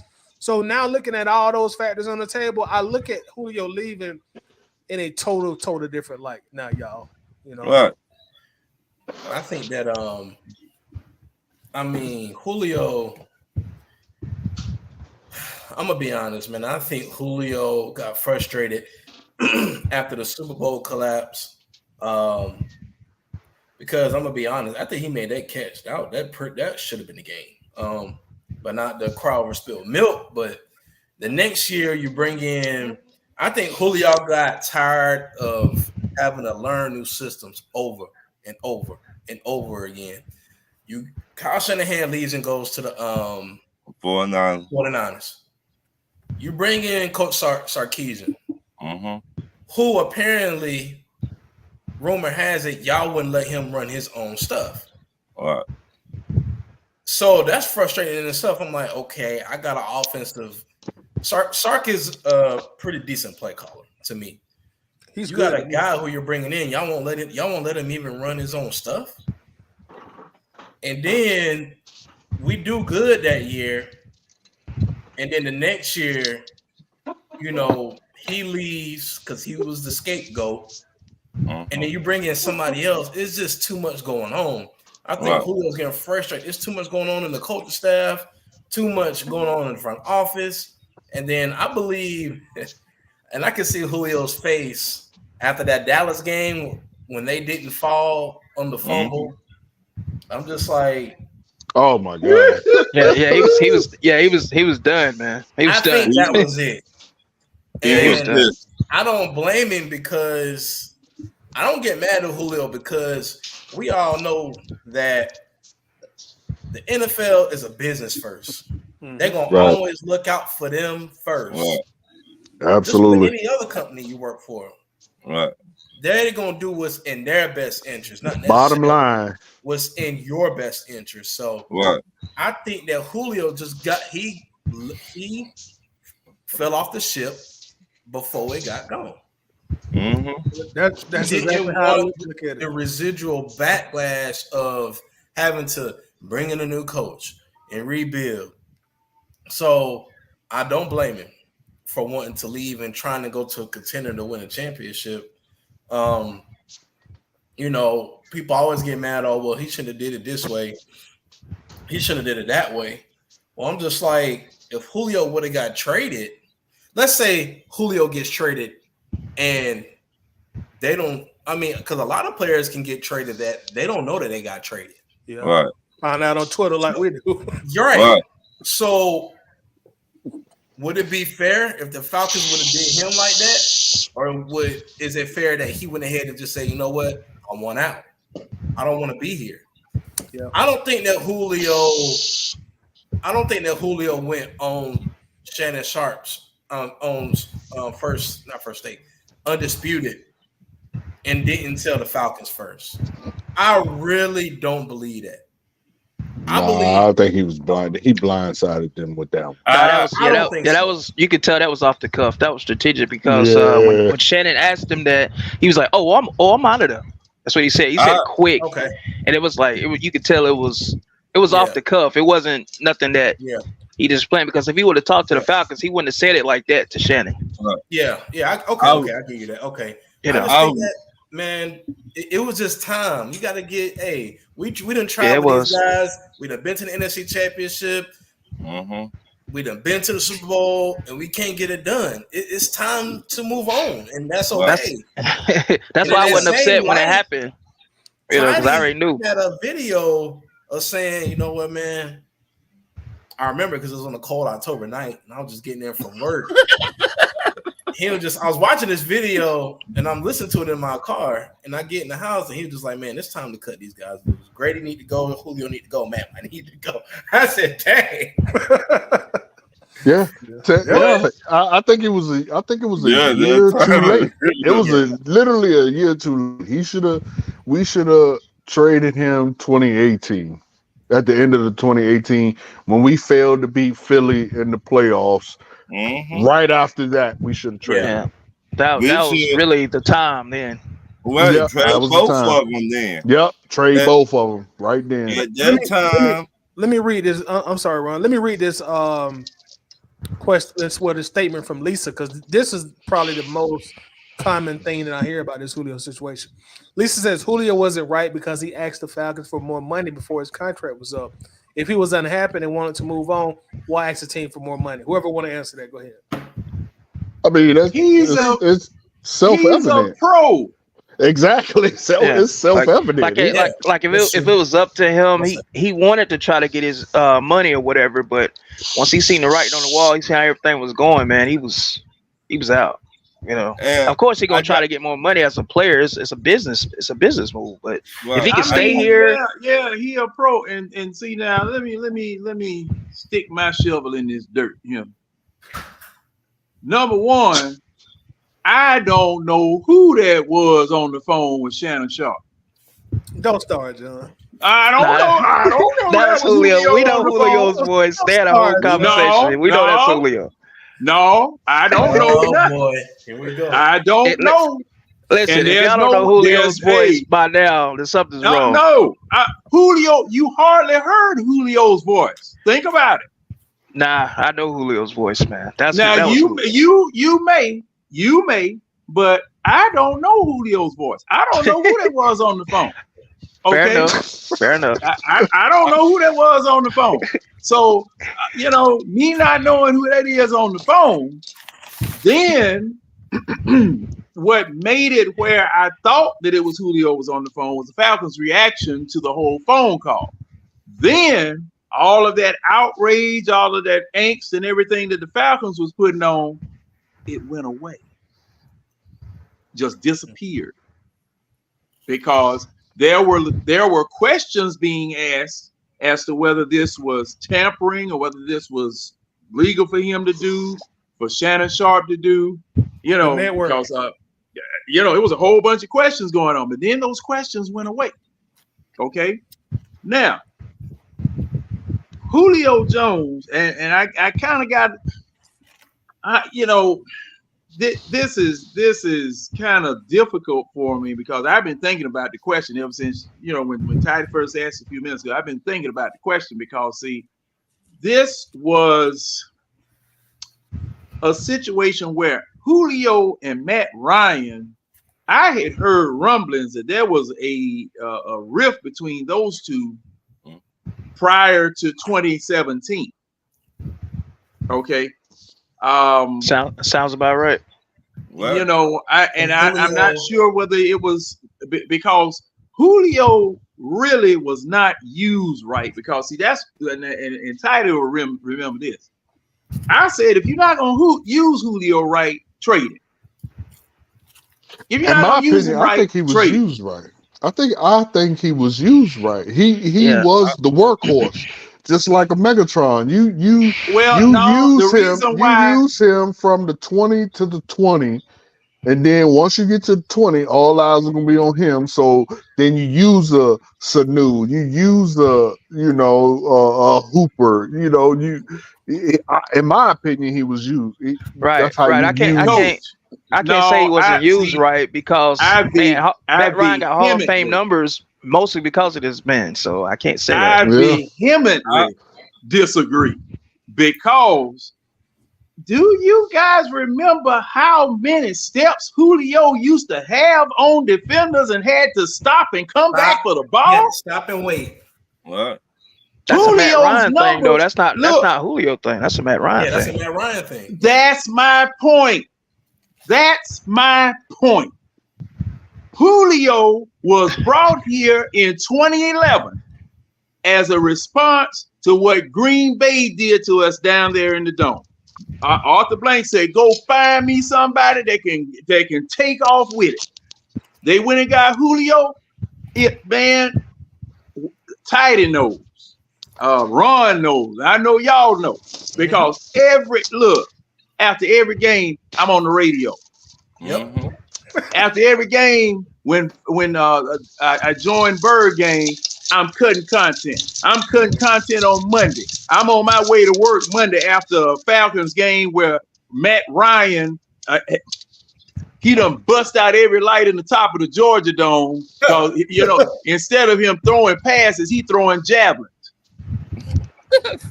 Under throwing Julio having to come back and get the ball, or having to stop. That's why I said the man wasn't used right. It was only when Kyle Shanahan got here where they would catch Julio in stride coming across the middle. It wasn't a thing where he could throw it over 40 or 50 yards to Julio, when Julio would have 2 steps on the man. And Julio used to save Matt Ryan behind all the time. Y'all know about that Tampa Bay game where he caught where the man intercepted the ball in the end zone. Julio took off from the doggone end zone, walked Buddy down, and flung him on the ground mad. Well, of course, because Matt Ryan even said it himself. He said, "I knew Julio was down there. I'm just gonna throw the ball up in this area." See what I'm talking about? See, that's what I'm talking about. That's what I'm talking about. He even said stupidity like that. Stupidity like that. So, but is it like stupidity, I said, John, to when you have an elite receiver who could out jump people, you're supposed to throw. No, he could outrun people. In his vicinity, yeah, you got to throw it in the vicinity. And if he's athletic enough, like Julio was, he knew that Julio was gonna go up and get it. Yeah, exactly. That's how Julio was getting hurt all the freaking time. That's true. That's how Julio was getting hurt. Julio was a greyhound. But Fling it out there, he's gonna leave his man. Julio would walk away from folk, but then have to doggone stop and wait for the ball to get there. But this is what I'm saying, John. When you have out of this world, extraordinary receivers, that is what's going to happen. The quarterbacks are going to do that. Look at, again, Megatron. You know what I'm saying? Like Matt Stafford put that thing out there. No, Megatron. Matt Stafford would throw a lot of up in the air, you go get it balls. A lot of the times. He never underthrew Megatron. He'll catch He Megatron never in stride. underthrew Megatron. Yeah, he'll catch him in stride. Megatron didn't have to stop. That's my point. But that's my point. That's because Stafford just got way more arm. Stafford got more arm power than 95% of the league. We just talking about arm power. Right. And Matt Ryan was never that type to be known for catching people in stride. He's not that type of quarterback. He'll catch you like on occasion, but on a consistent level, he'll either underthrow you or overthrow you. You just got to go get it. Majority of the time. That's why I said. I'm gonna say this. That's why I said what I said. There's this. I have never figured this out, but there's this real weird dynamic with the Matt Ryan and Julio combination because contrary to what we can say about Matt Ryan, if you go look at them Roddy White highlights, Yep. Calvin Ridley highlights, go look at Taylor Gabriel in 2016. Yep. Matt Ryan It's was Mohamed Sanu. I won't say Sanu as much because he was really never much of a deep Turbo. threat. But what I'm gonna say is like Matt Ryan could hit certain All guys of them in stride. Yep. But it was just something about him and Julio that was just. I mean, they made a great pairing, but I don't know. Hey, Titus, the first touchdown that Julio caught told me all I needed to know. You remember that one? In that Colts game? The Colts? The Colts. Yeah, that was In the Colts game. He caught it on That one hand. very first touchdown he caught told me everything I needed to know. Then Sanu put the cap on it. Who was that Sanu threw that touchdown to in that Wildcat? I think he threw one to Julio. No, that wasn't Julio. It was Julio. Yeah, it was Julio. That was Julio. And as a matter of fact, I still have an article that said that But see, that's my point. had a better doggone arm than Matt Ryan did. But see, that's my point. When you go back, Sanu was a quarterback, though. I mean, to be fair. Yeah, when you go back and you look at the games, he was. Julio was the workhorse. When it came down to getting it in the end zone, he would go to other people because Julio was a lot of the time, I say 80% of the time, double and triple team. So when you have a player like that, I mean, he's just going to be the workhorse. It's up to him to break out because once you get in the red zone, they're going to lock you down. And that's what every team did. The problem was that he could have made it in the end zone with a better ball thrown to him. Mm-hmm. Possibly. Instead of taking 2 plays to get there, he could have been there in 1. If your quarterback, because see, the thing was, Matt Ryan did not go to quarterback camp until 2015 after Kyle Shanahan got here. Matt Ryan was satisfied, and the team was satisfied with what he brought to the table. They did not push him. Okay, that was the problem. John ain't gonna never stop talking about this quarterback. Yeah, he's never because the thing was, it improved that plus Shanahan with his foot in his behind. It made Matt Ryan a better quarterback. But I keep trying to tell you, John, that ain't true. I agree. That's not true. That's factually not true because every time we have, and I don't want to go into this Matt Ryan debate with you as we always do. I got documentation. And matter of fact, I got documentation from Matt Ryan's mouth himself. Let's not turn it to like all on Matt because we did Matt last yeah. But Julio Jones, well, the thing was, Julio didn't want to be part of a rebuild. Yep. I don't think. He didn't want to be part of a rebuild. Not at that age. Not at that age. No, he didn't want to be part of a rebuild.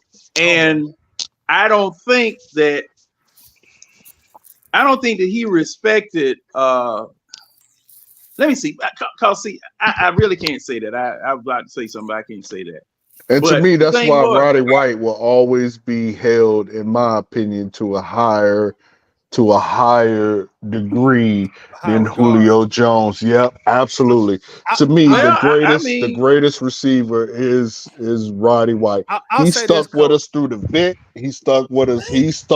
So my man, Roddy White is the number 1 Falcons receiver ever to me. My man, Roddy White. Did Mike Smith not get fired? He was with us through that. I think in the heart of pretty much most Falcons fans, I think we all, I would say all, but I think like most Falcons fans will probably put Roddy over Julio. Not in terms of who was better, who was greater, but like you said, like he stuck it out with us. You know, He always repping us. You know, it's like you got brothers, you got cousins that like you love them all, but it's just that one that you can call it. Hey man, these boy tripping. He go, let go. You know what I'm saying? Yeah. You got somebody in your family like that you know you can call and depend on. He was ride or die Falcons. Right. To me, Wait, personally, I think he was. I just think he was the best receiver the Falcons had. Personally, I really do. Everything as far as his route running, his ability, he was very underrated as a receiver. Nobody really gave him his credit. I mean, because he did the same. He could do the same things pretty much Julio do, besides maybe the athletic up high catches. But besides that, I have to disagree with you on that one because Julio retired today. He going first ballot in the Cannon. to me, well, I mean, we don't know White that. Not going to Cannon. We don't know that. And I love Roddy. He ain't going to Cannon. Well, and see, that's I something guess we'll else. see. I mean, everybody gets. They putting everybody in the Hall of Fame, so we can't really say that. So we don't know if he's gonna end up in the Hall of Fame or not. Well, if right now, I if you agree, think Lisa. Roddy White going to the Hall of Fame, raise your hand. And that's my favorite. But just because ain't nobody ain't raising their hand don't mean he ain't going to the Hall of Fame either. That means nothing. No. I love Absolutely Roddy, nothing. man. He not going, bro. He ain't going. He not going. All right, I so love Roddy. if this man end up in the Hall of Fame, we're gonna come back to this, guys. We're gonna come back to this because we didn't see a lot of Yeah, people you make know, the Hall of Fame that shouldn't make the Hall of Fame. That's all I'm saying. He not Julio going. gonna was say going one first thing. ballot when he retires, and then it ain't even close. I'll say We this. don't, Roddy but we don't know. White We don't going know on if first Julio's ballot. gonna be He'll be fourth, first fifth ballot. maybe. Michael Irvin wasn't first ballot. Like a lot of people wasn't first ballot. I don't think greats. Julio be first Roddy ballot. in the I same think conversation as Michael Irvin, Roddy White, and Megatron. no.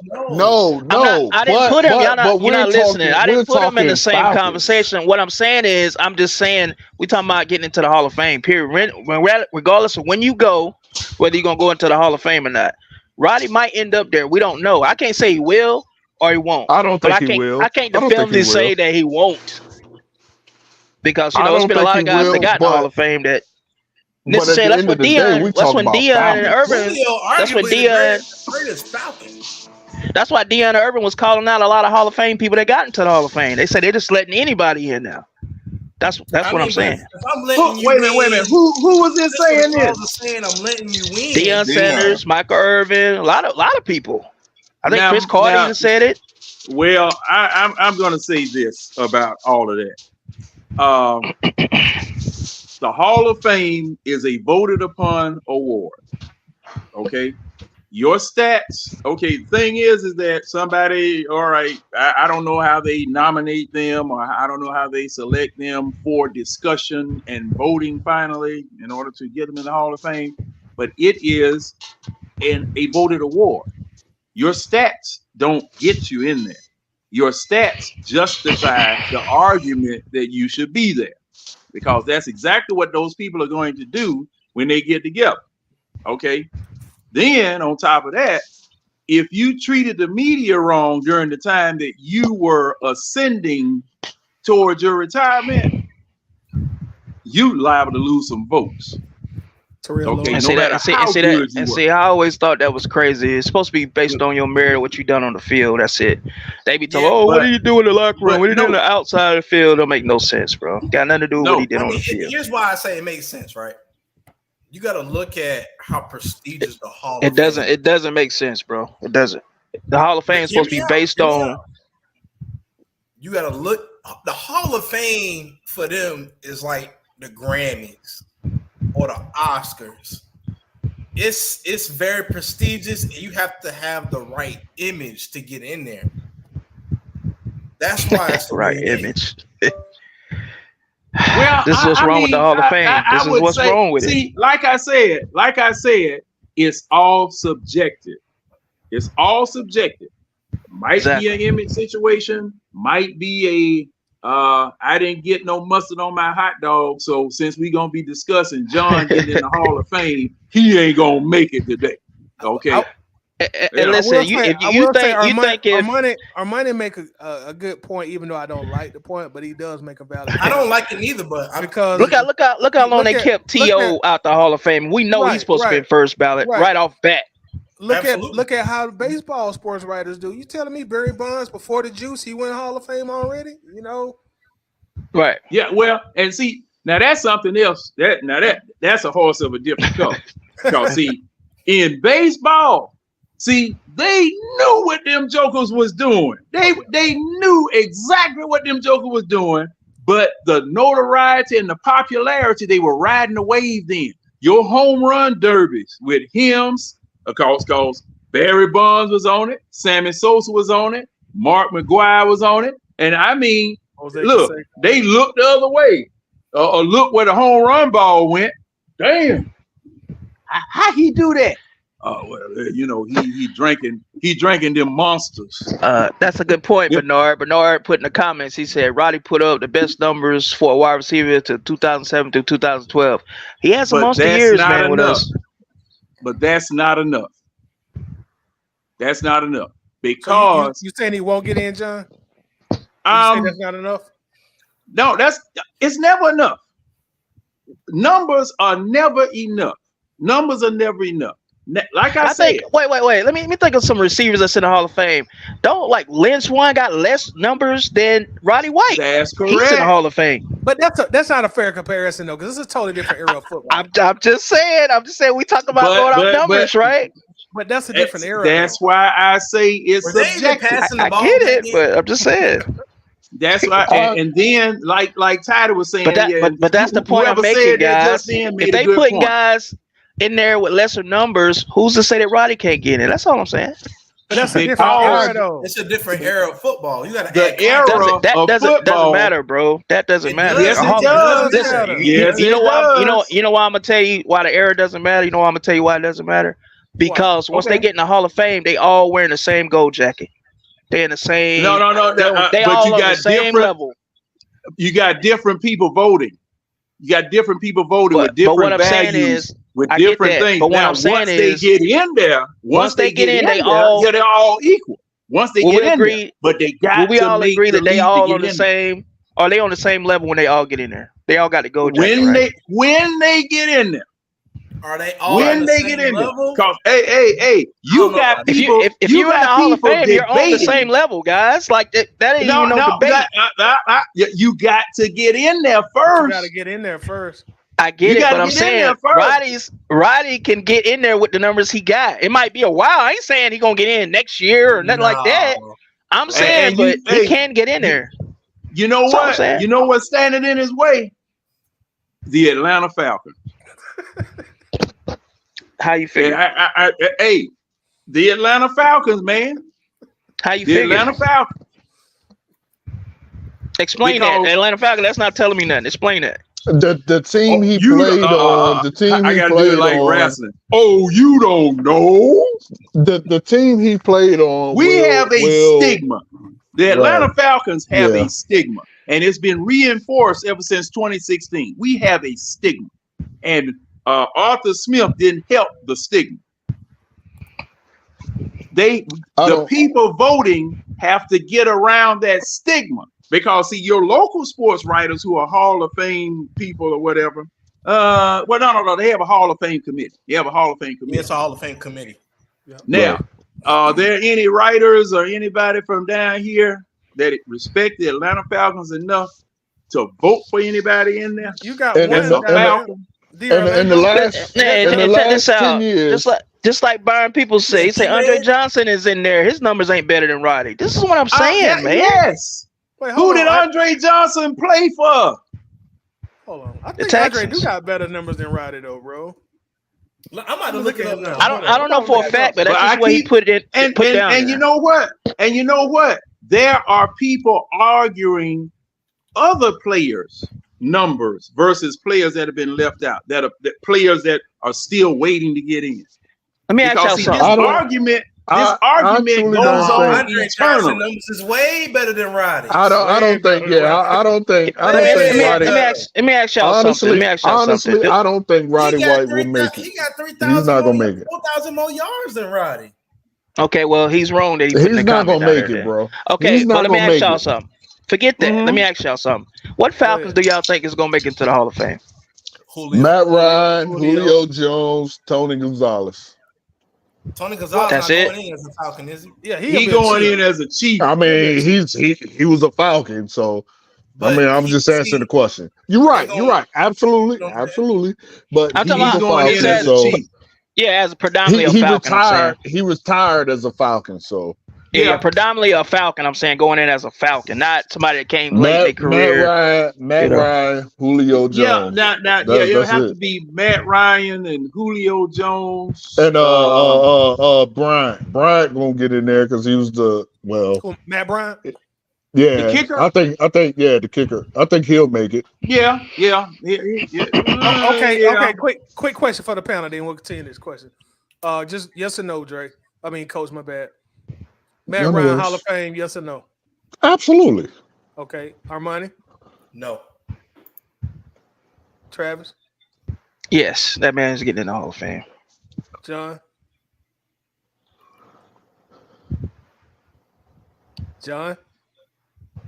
Man, I had passed out right then. We know John's answer.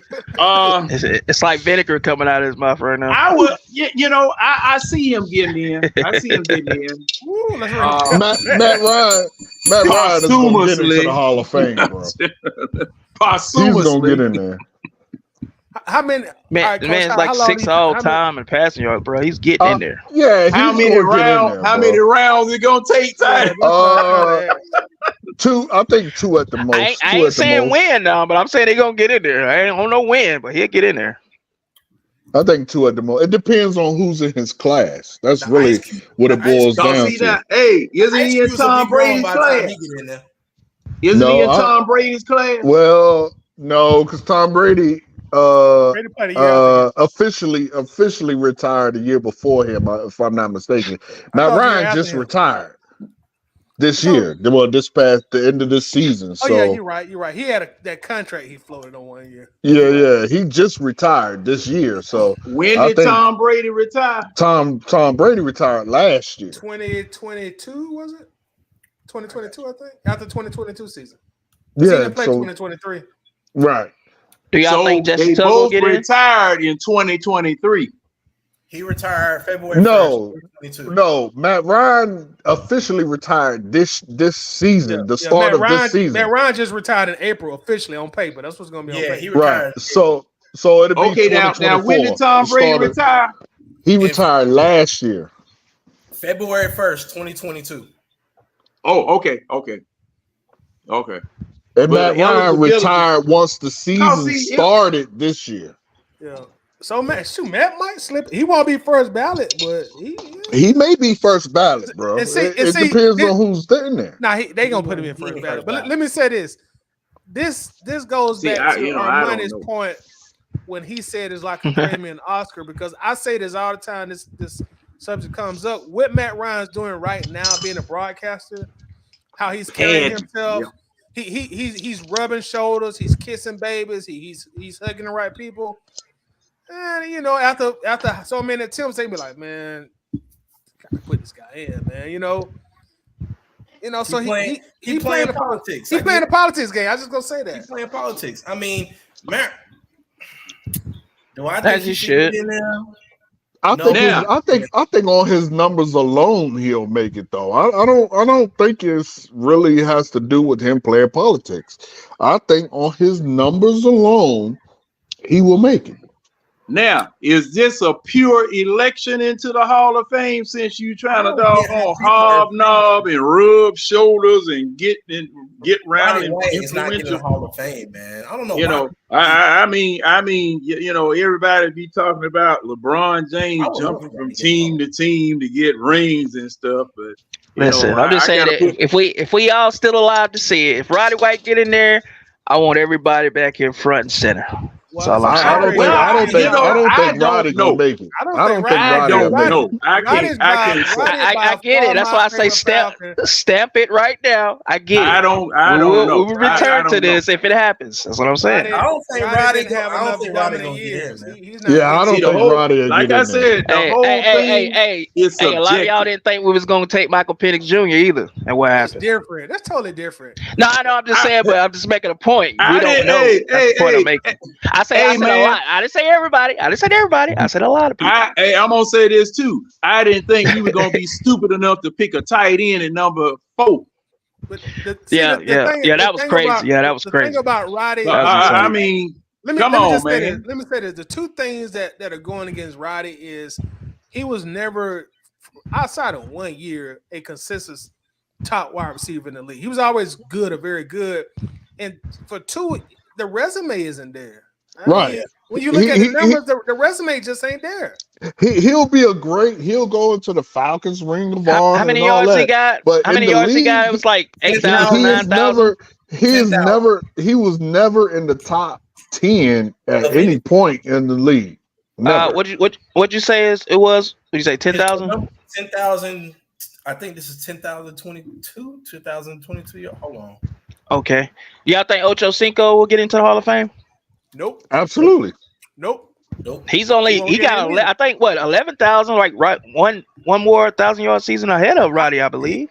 How long has he been retired for? How many years now? He's been eligible. Actually, you're right. He's been eligible, hasn't he? He won't get in because Roddy White is pretty much a down south Ocho Cinco. Neither one of them getting in. How many yards did Torrey Holt have? I'm just trying to see something real quick. I don't know without looking it up. I'm looking now. Chad Johnson. Torrey Holt was also on a Super Bowl winning team. No, I get it, but I'm talking about his individual numbers. That's all I want to know. His individual numbers. But that has a part to play in it. He has a ring. 13,382 yards, 74 touchdowns. Okay. And he got a ring. He got a ring. He was on the greatest. I get it. I get it, guys. I get it. I get it. I just wanted to know what his numbers was. I get it. And something else too. That team was legendary. Of course, what do I say all the time? Tidy? Rising tide floats all boats. When you got a legendary team, Marshall Falk in the Hall of Fame too, right? Absolutely. He first ballot. Yeah. I mean, of course. Look, this is what I'm saying. That's Kurt Warner. Kurt Warner. I mean, you know what that man did in a short time. Isaac Bruce. I think Isaac Bruce is in there too. I believe. Yeah, I mean, I don't think he in there. I think he is. I don't think he in. I don't think Isaac Bruce in the Isaac Bruce Hall of Fame. I don't think so. Just check and see. I thought he was. But the difference is, bro, the difference between all those players that you named. He in there? Yep, he's in the Hall of Fame. The difference is they have a ring. If you don't have a ring, it takes extraordinary measures to reach the Hall of Fame. Isaac Bruce. Dan Marino's in the Hall of Fame also.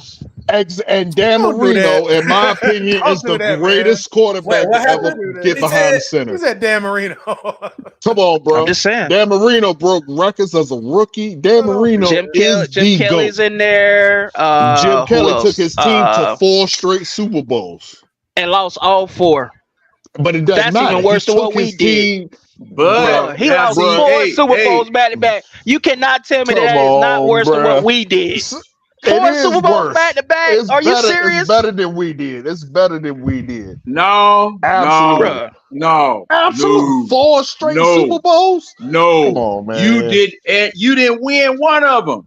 You cannot get to 4 Super Bowls back to back and lose them and say that that's better than what we did. Are you serious? And the reason why, that's even worse. Absolutely. Look, and the reason if Matt Ryan would have got to 4 Super Bowls and lost all 4 of them, what do y'all think they'd be saying about us right now? Chokers. They already saying we chokers. But they ain't gonna call Jim Kelly that though. They ain't gonna call him. They do. They do. They do call Jim Kelly a choker. I get it, but they don't talk about him. But they don't talk bad about him like they talk about Matt. Though is what I'm saying. Listen. Hold on. You don't hear it down here. You don't hear it down here. It might just be up in New York there with the Bills fans there. Yeah, I know it's a total different sport, but the correlation relates.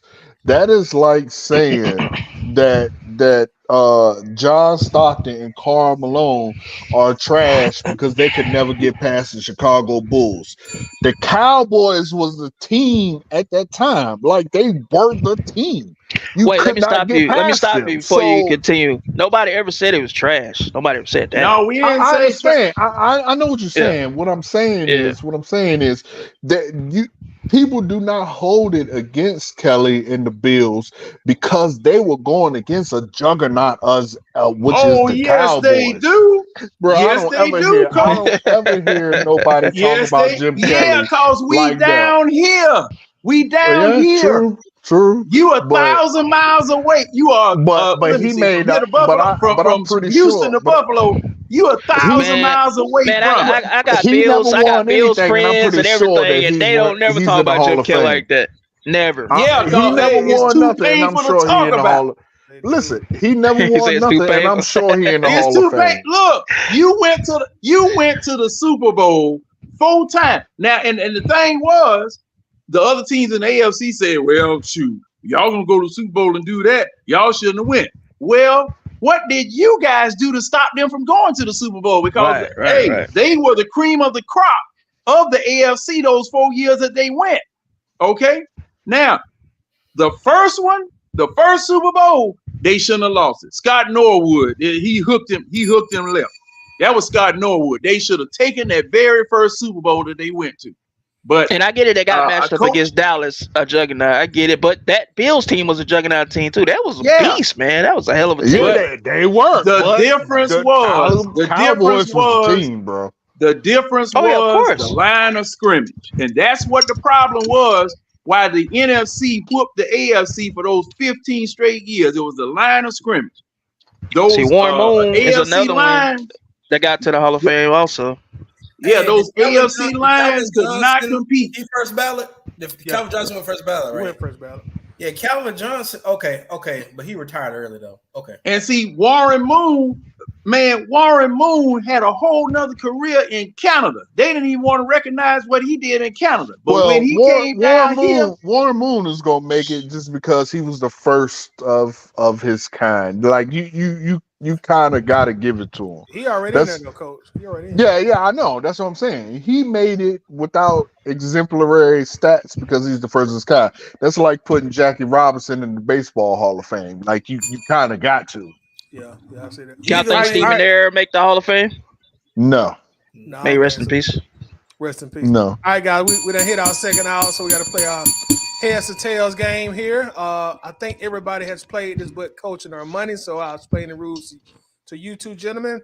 Heads to tails. I'm gonna give you an option between 2 places, 2 people, or 2 things. You just pretty much pick one, and we go from there. No explanations, rapid fire, just like the first game. Heads to tail. We're gonna start at the top like we always do with Coach. Coach, you ready? Yes, sir. Forrest Gump or the Shawshank Redemption? Oh, goddamn. I mean, excuse me. Yeah, that's your answer. 2 great movies for sure. That's a hard one, bro. Yeah, those 2 good movies. Andy Dufresne crawled through a river of piss and shit and came out clean on the other side. Plus, the magic of movies. But you got, life is always like a box of chocolates. Damn. I'm gonna have to go with Shawshank Redemption because I got to get Morgan Freeman. It's a shame that Morgan Freeman hasn't won the big award yet. That's a shame. So Shawshank Redemption. I gotta. That quote by itself will get it. He that was a better movie. River of piss and shit came out clean on the other side. I'll always remember that. Both of them was great, but that was a better one. I think. Those are 2 classics. All right, Armani. I don't think you're old enough to answer this one, but we're gonna give it a go. It's always the luck of the draw. So you got this question: NBA Jams or Super Tecmo Bowl? Ooh.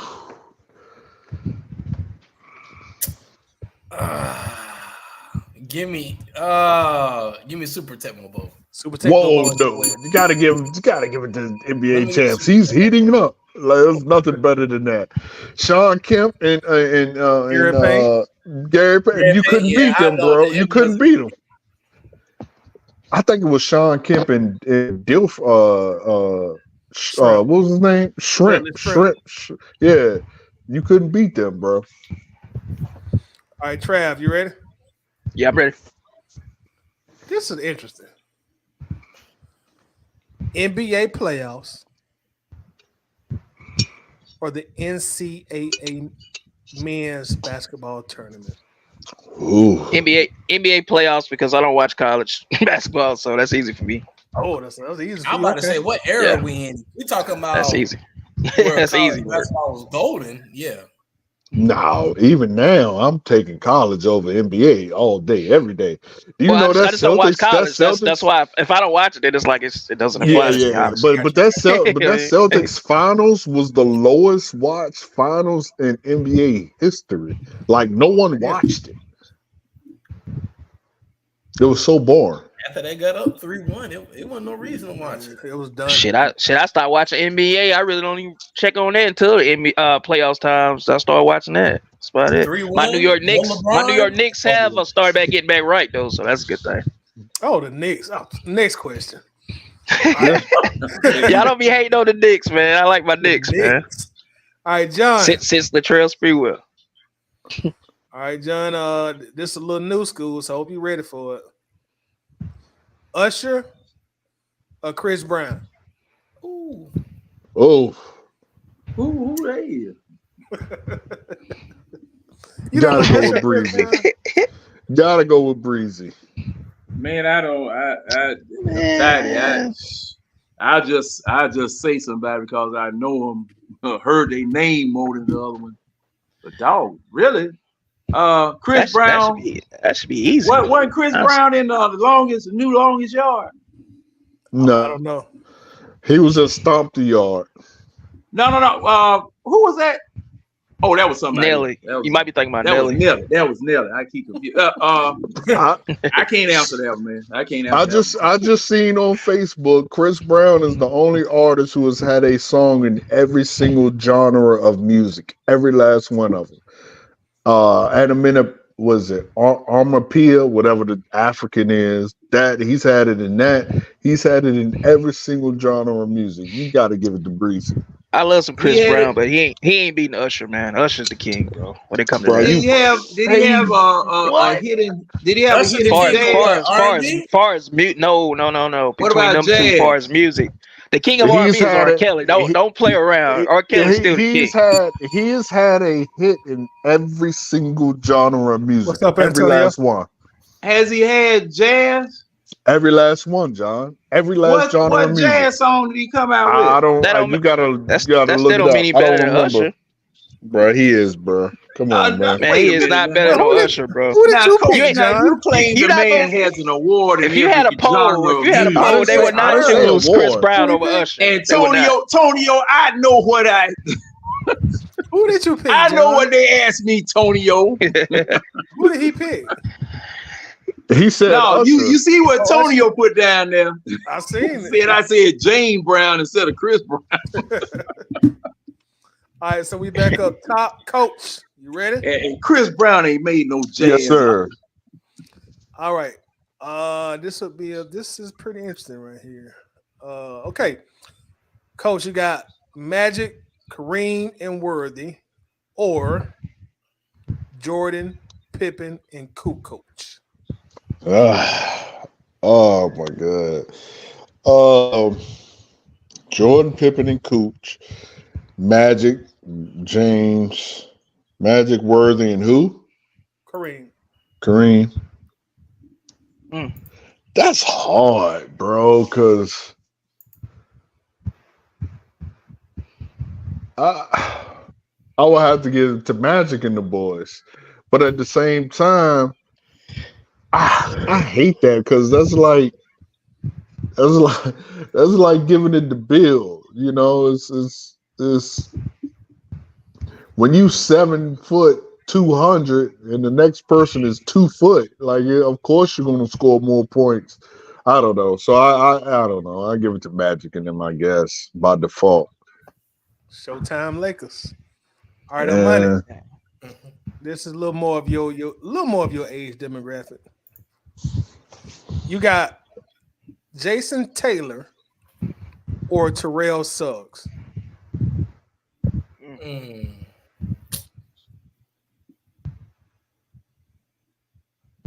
Let me get Suggs. Suggs for the win. Let me get Suggs. All right, Trav. This is probably the most cliche one you're gonna ever hear, but people still ask it. Prince or Michael Jackson? Ooh. Do we? I'm finna say, do we got any context, or we just gotta say a name? Just whatever. What your context is the correct answer. Whatever your context is. Michael Jackson. Michael Gotta Jackson. go with Mike. Although If you said the best artist, Prince is the best artist as far as play instruments, write, produce, all that stuff. But if you talking about just greatest, Mike, you can't beat Mike, man. Although I think Prince, I could be wrong. He may have, if he hasn't been beat, it's just been recently. But Prince has the record for the most consecutive sold out tour shows. So, but yeah. All right, John. Mm-hmm. Now this. I hope I can answer this one. You can answer this one. This you should be able to answer this one. Randy Johnson or Pedro Martinez?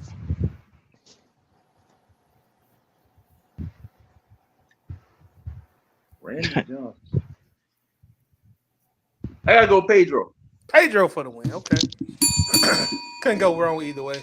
All right, Coach. Yes, sir. Interesting one here. I don't know where our staff come up with this one at, but this what you got.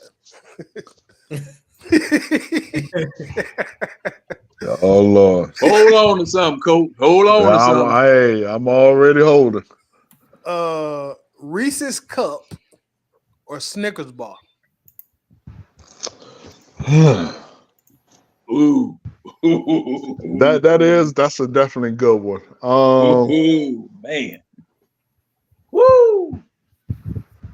I'm hurt. I'm gonna have to go with the Snickers because pause. Snickers is longer. You get like more candy than the two Reese's cups. Yeah, but that's a pause moment for sure. But Reese's slap though. But yeah. That's why I said pause. No Pause. Diddy, straight up, No all Diddy. day. Yeah, all day. but Snickers is long, bro, and it's got.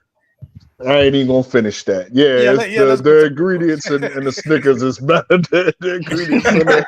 There you go. That's the way to say it. The ingredients. There you go. The ingredients in the Snickers is better than the ingredients in a Reese's cup. What kind of question is that? Come on, man. I don't know what the staff come up with that Coach. It's just the look of the drive. I just go right. It makes sense. Let me reiterate. No Diddy, but yes, the ingredients in the Snickers is better than the ingredients in the Reese's. All right, so Snickers bar, you got to have a Coca-Cola with it, though. Got to. All right, Armani, let's see if we got anything age appropriate for you. Okay, you can answer this. This is for all age groups. All right. Number one offense in the NFL or the number one defense in the NFL? What era are we in? Whatever era you want it to be. It's always your content.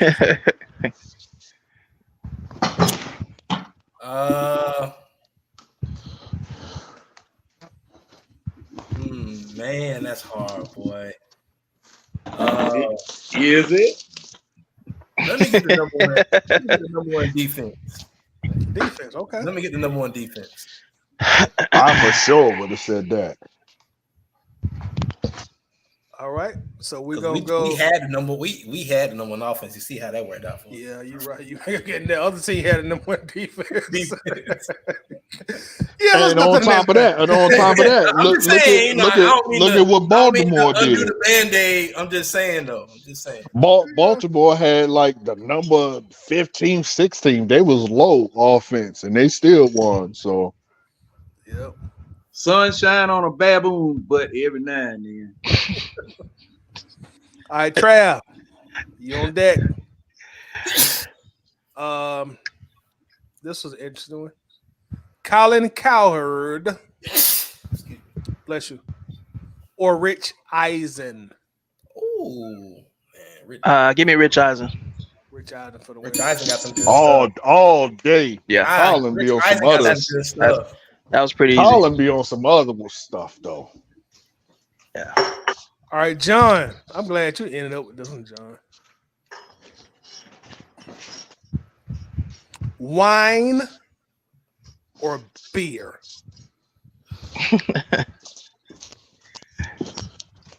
Wine. Good, John. Also, it's a wine. Like you peasant. Can we add moonshine to that list? Now, thing is, when I say wine, I'm saying this because I love Manischewitz. Love that stuff. It's just like drinking Coca-Cola for me. But all of that pinky finger out mess, I don't drink that. I don't drink that. All right, so on deck next we got Coach. It's ironic because we actually been talking about this topic ironically throughout the show. Coach, you got the Oscars or the Grammys?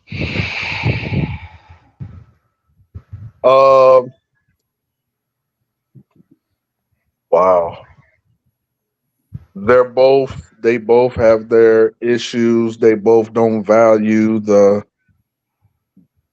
darker complexions, contributions. I would say the Oscars because the Oscars at least throw out a bone every now and then when they get, talked about too much. The Grammys just don't give a damn. They just ain't gonna give it to brothers and sisters at all. So I'm gonna go with the Oscars, I guess. The Oscars. Yeah. All right, Armani. We just can't hit your age demographic for none tonight, brother. But Jay, it's the luck of the draw, man. Charles Barkley or Karl Malone?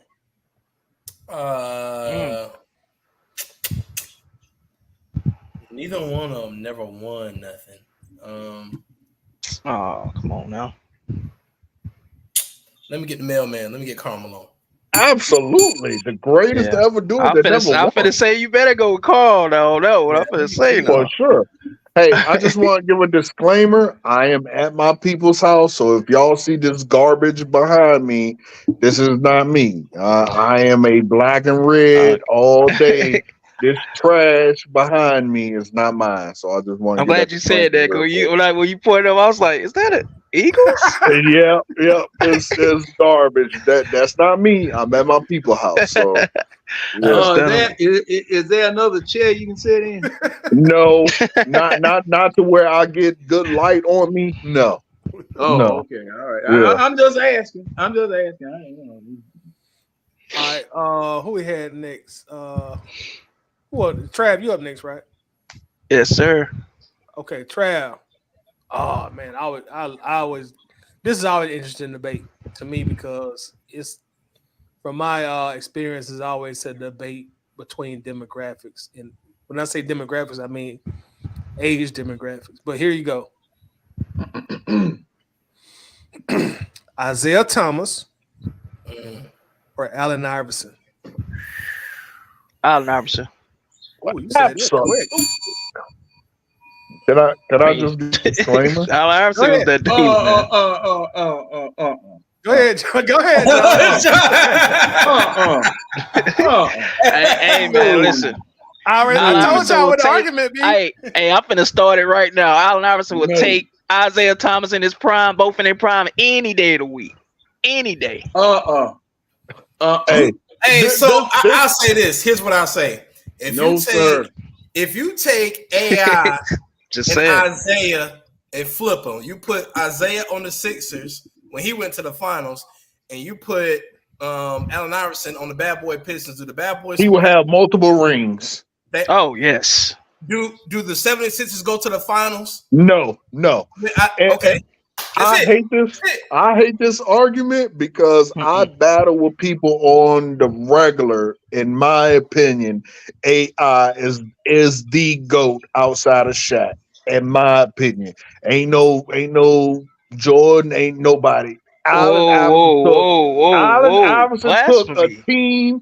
Allen Iverson took a team of the Goonies outside to of the playoffs. You mean Jordan? My people on that team. Hold on now.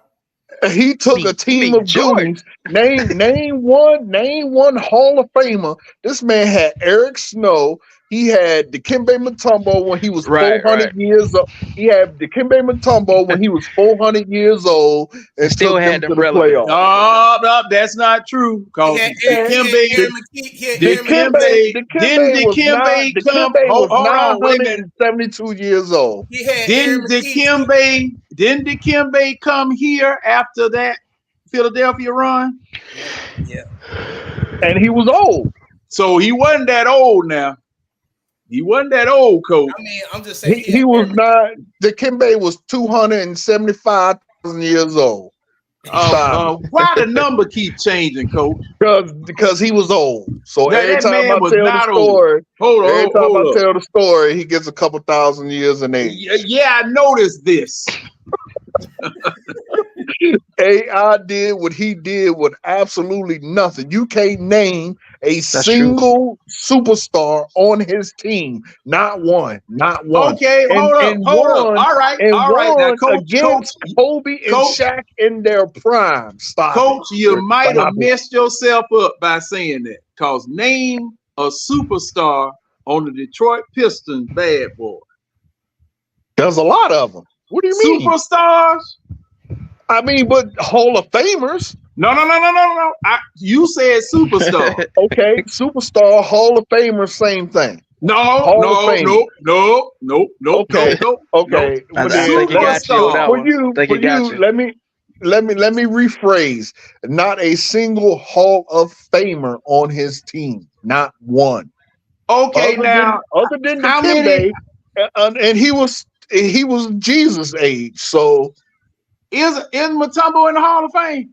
Again, Mutombo was Jesus' age. He was whether he was or not. Now see, Coach, your argument is falling apart. He was irrelevant.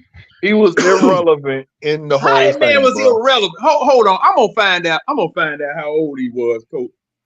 Exactly, Jay. Eric Snow was the greatest player outside of Allen Iverson on his team, and he was trash. Oh, wait a minute. Again. Who did you have on the Pistons besides Isaiah Thomas? You had Isaiah Thomas, Bill Laimbeer. Was he a superstar? Scotty? He's a Hall of Famer. You had John Sally too, right? John Sally, Hall of Famer. Who that is? Pimpin'? No, Scotty. No. Pimpin' wasn't on that team. Scotty, but what's my boy name? Taurean Prince. Dennis Rodman. Dennis Rodman. Now, Dennis Rodman. I would say Dennis Rodman was at that particular time. Dennis Rodman forgot wasn't about Dennis. Isaiah had a team, bro. He had a team. No. He had a collection of thugs. Every year he had a team. He had a collection of thugs. Allen Iverson literally went to your neighborhood high school, grabbed players, and took them to the playoffs. Coach, wait a minute, Coach. I don't need but one coat of wax on this car. He literally Joe Dumars. That's the other one, yeah. Joe Dumars a superstar? He's Hall of Famer.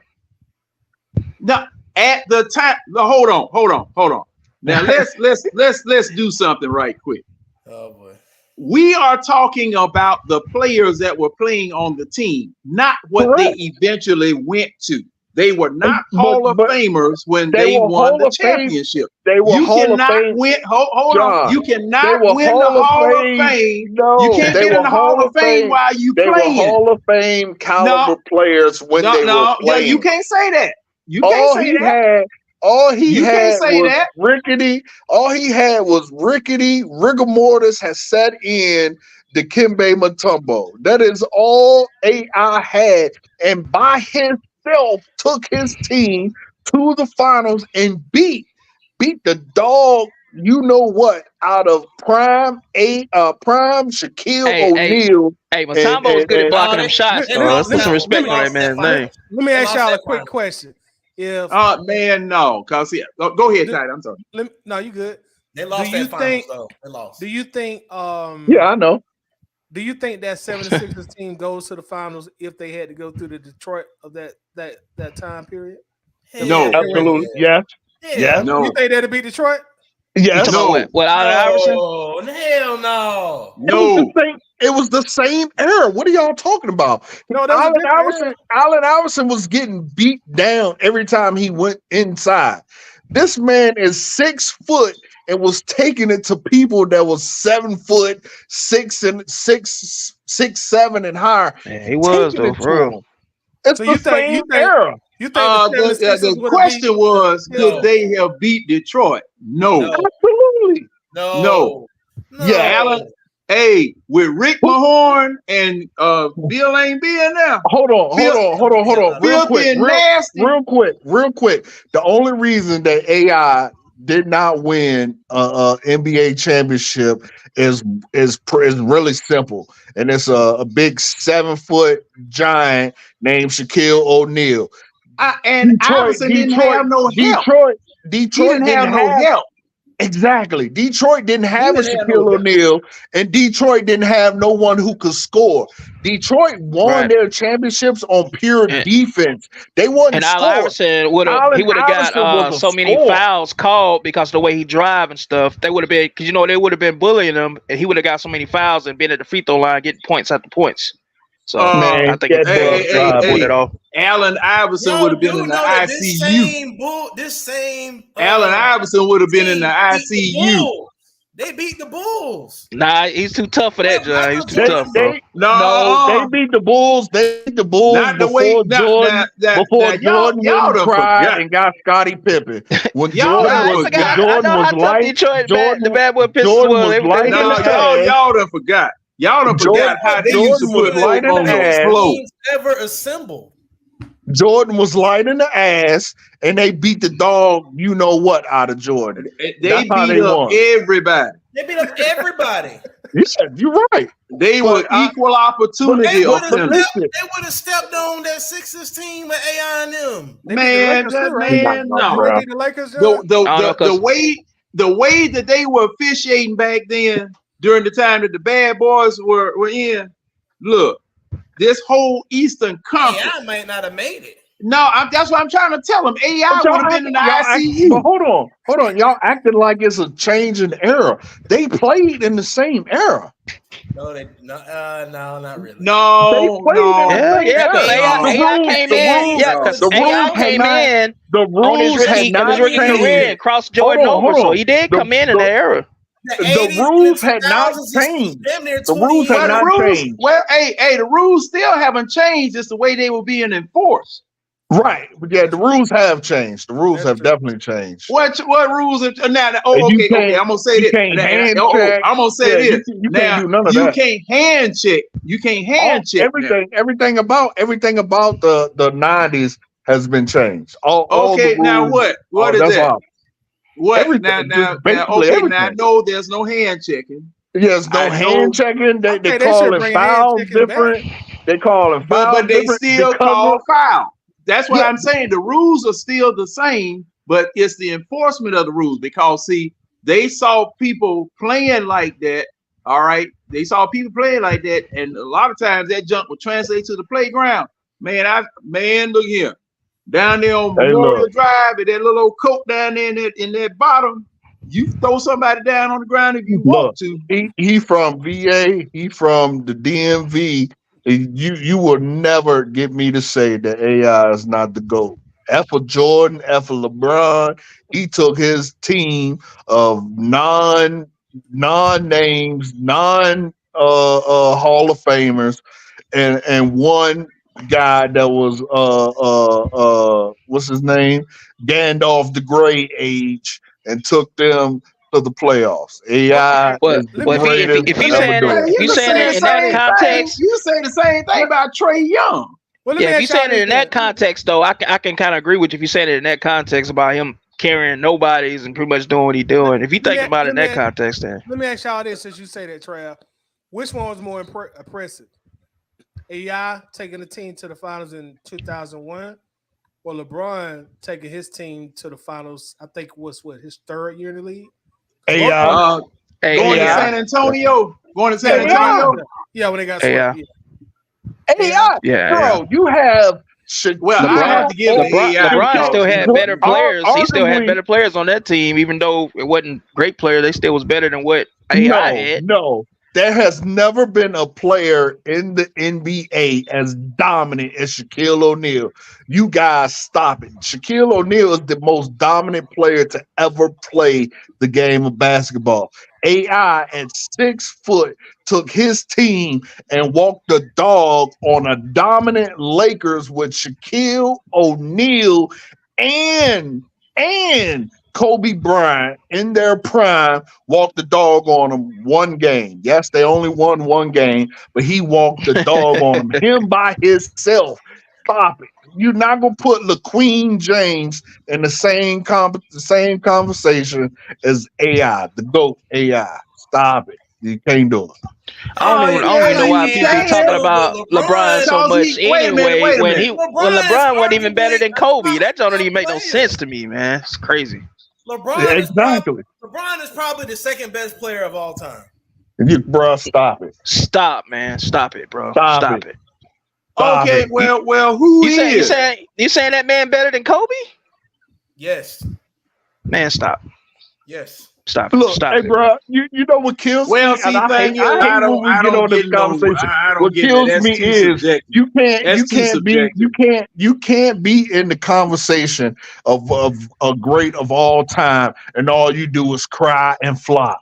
You are a man child. You are bigger This and man stronger said than everybody LeBron in the league, is better and than you do Kobe nothing but Bryant. cry.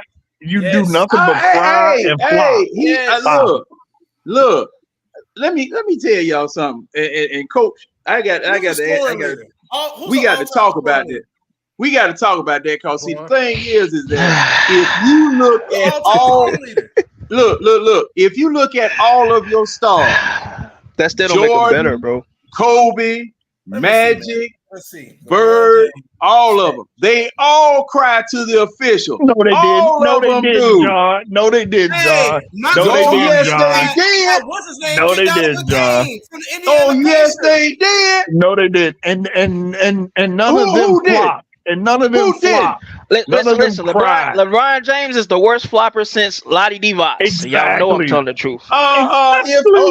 Okay. Now, why they not calling that a flop? All-time greatest I'm just saying. Why they not calling it? LeBron is a close second to him when it comes to flopping. Why they not calling it? Why they not calling it? Listen, he's too good to be flopping like that. He don't even need that. Exactly. That's my point. Why they not calling it? Why they not calling it? Did LeBron get anybody kicked If he doing all this flopping, why they not calling it? Because he's a superstar in the league. Exactly. He's the face of the league. Now, he's the face of the league. Your guess is good as mine, bro. Okay. Well. My thing is now. Moves. He stole everything from MJ. Everything. Who? Kobe. Oh, Kobe not my GOAT. He was the closest. Kobe was he was the closest. And he was the closest thing to Jordan there was Kobe Bryant. Stole all his moves. What you mean he stole all his moves? Like that was his game. Like what do you mean? He can't help how he play. He stole everything from Jordan and put it into himself. How can you call yourself a great and you mimicking somebody else? You another Jordan. So LeBron didn't steal stuff from Jordan either. You don't have no. So LeBron didn't steal stuff from Jordan. Look. Now when y'all going down this road, everybody stole from everybody. Exactly. That's a crazy argument right there because No, LeBron looked up. It's a valid argument. Listen, but what I'm saying it's a valid argument. However, what I'm saying is, it's a fact of life. But this Right. is my point. This is my point LeBron to looked all up the to those people. guys coming up, and so he put some of that in his game also. Is that not right?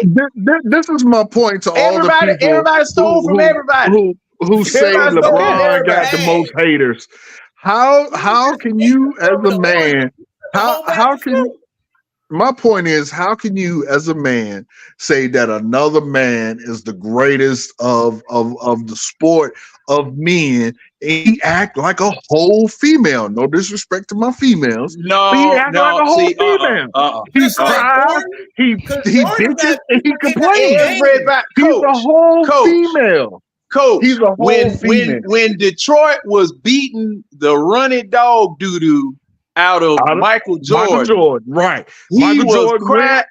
He was crying. No, he didn't. No, he didn't. Yes, he did. He went and bulked up. I give Jordan his credit. He went and bulked up. He went and added another player. Prior to him doing that, he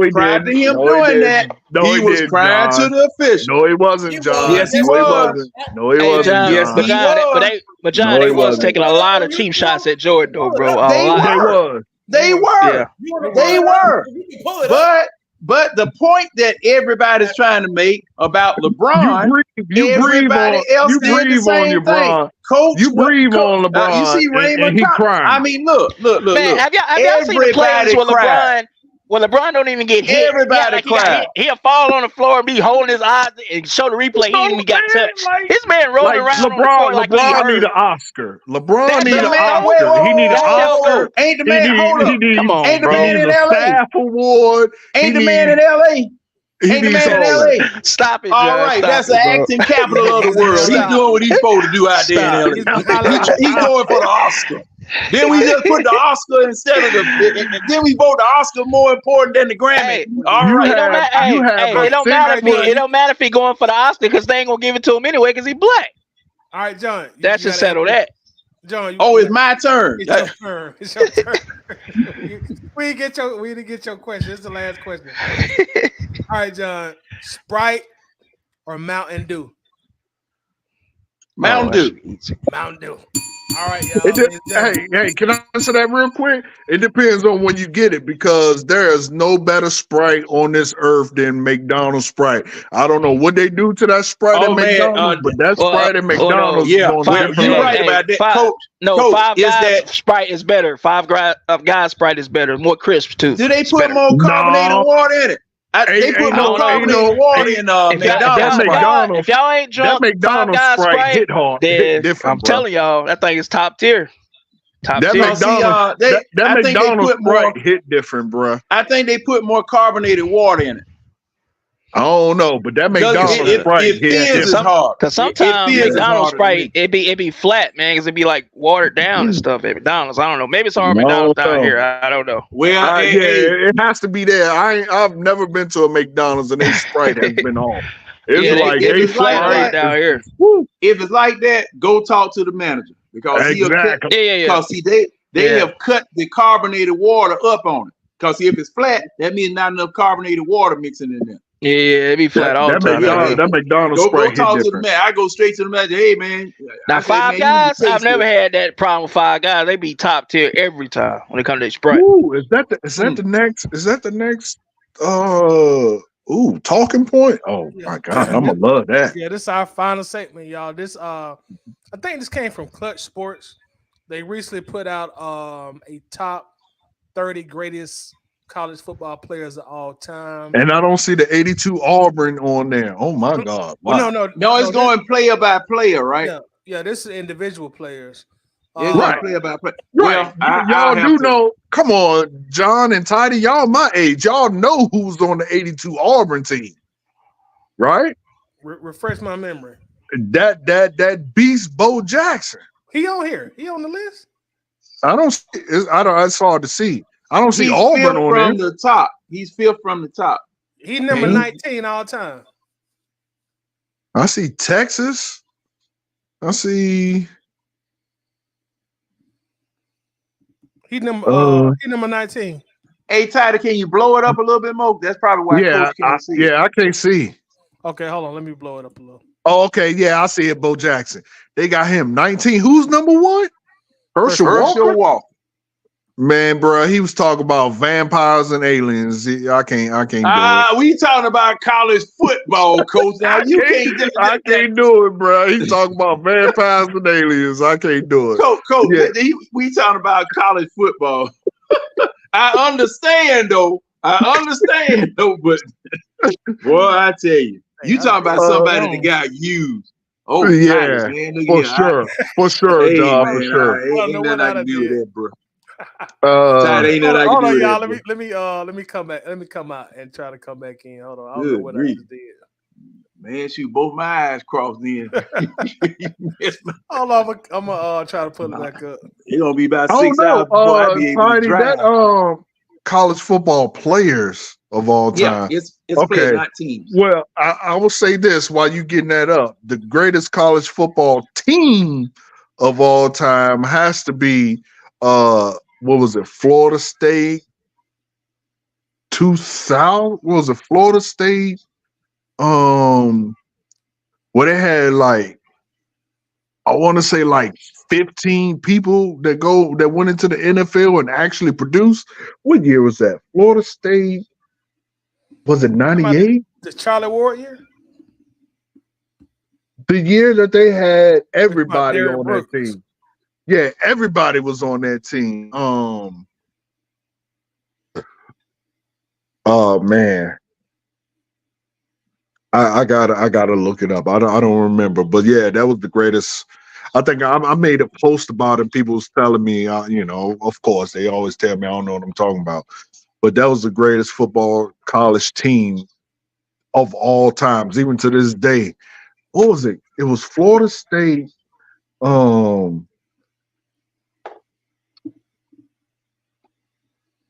want to say it was like 97, 98, 99.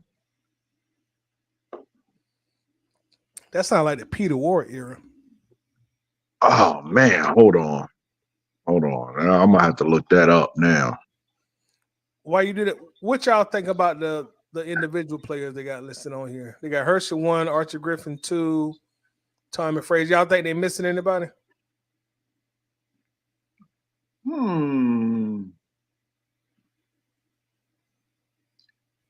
Oh, they got Sue is 30. Okay.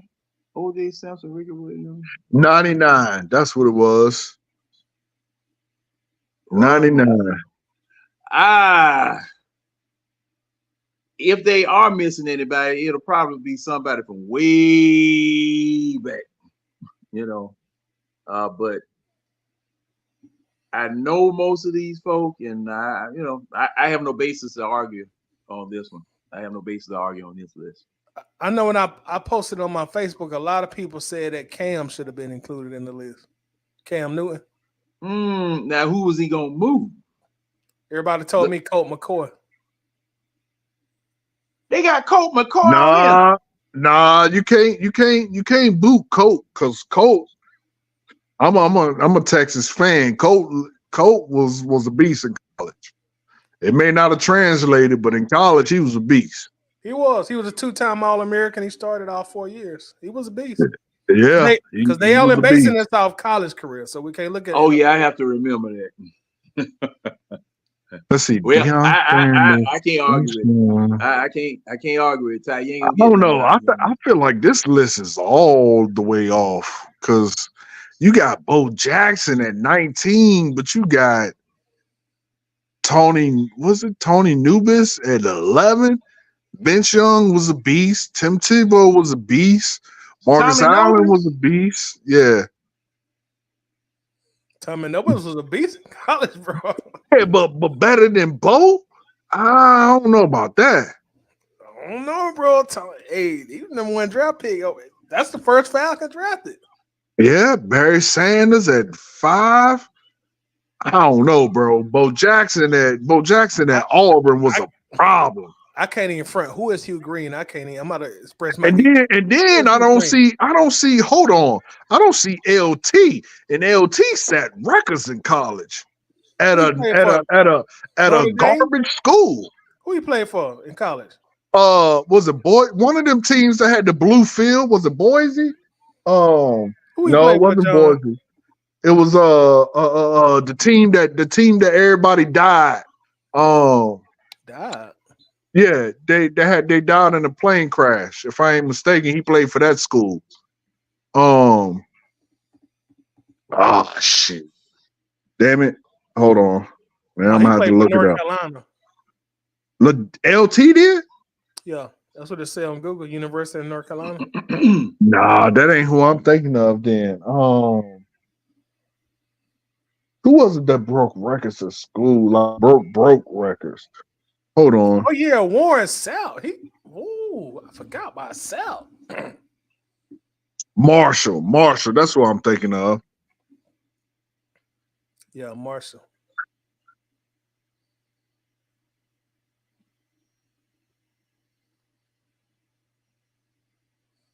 I don't know, man. Like the list is like some of these players I can't speak on because I ain't seen him play. Like number 7, Howard Cassidy. I didn't see him play.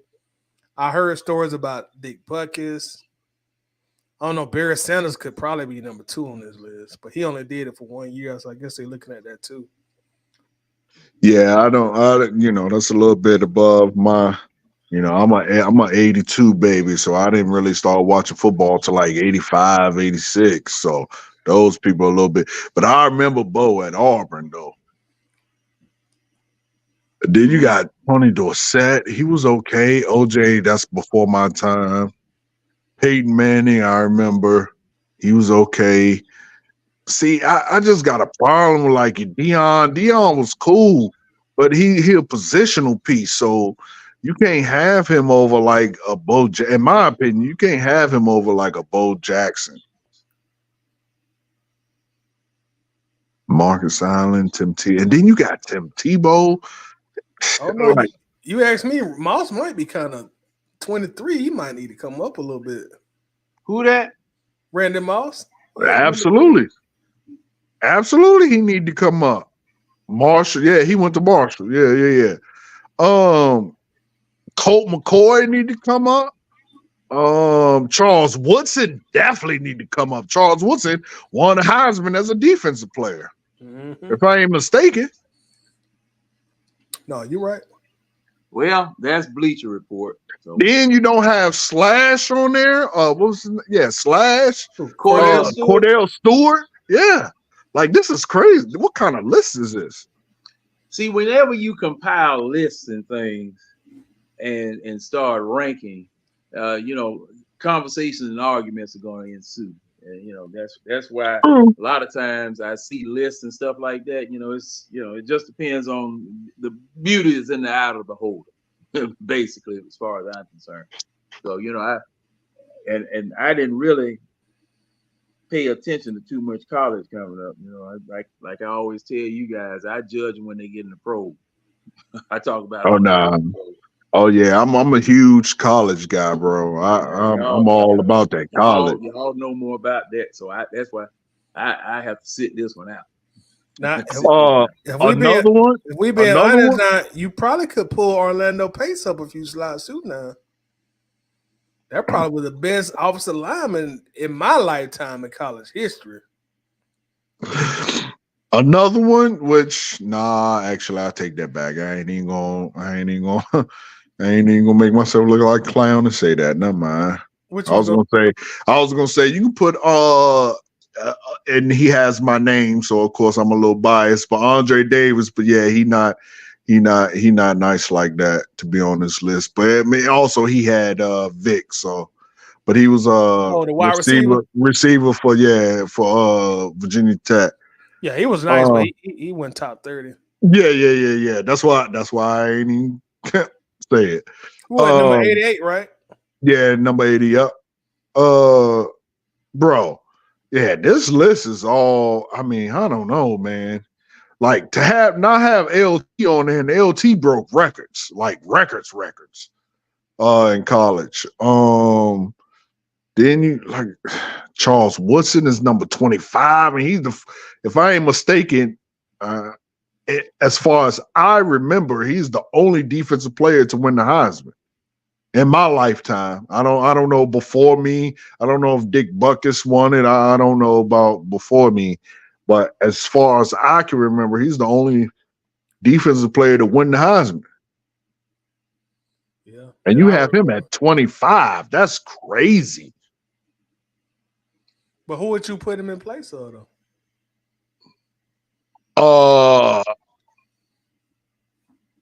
Definitely move. I would move Herschel Walker. I know y'all gonna feel some type of way because y'all from Georgia. No. Stop it. I will move Herschel Walker.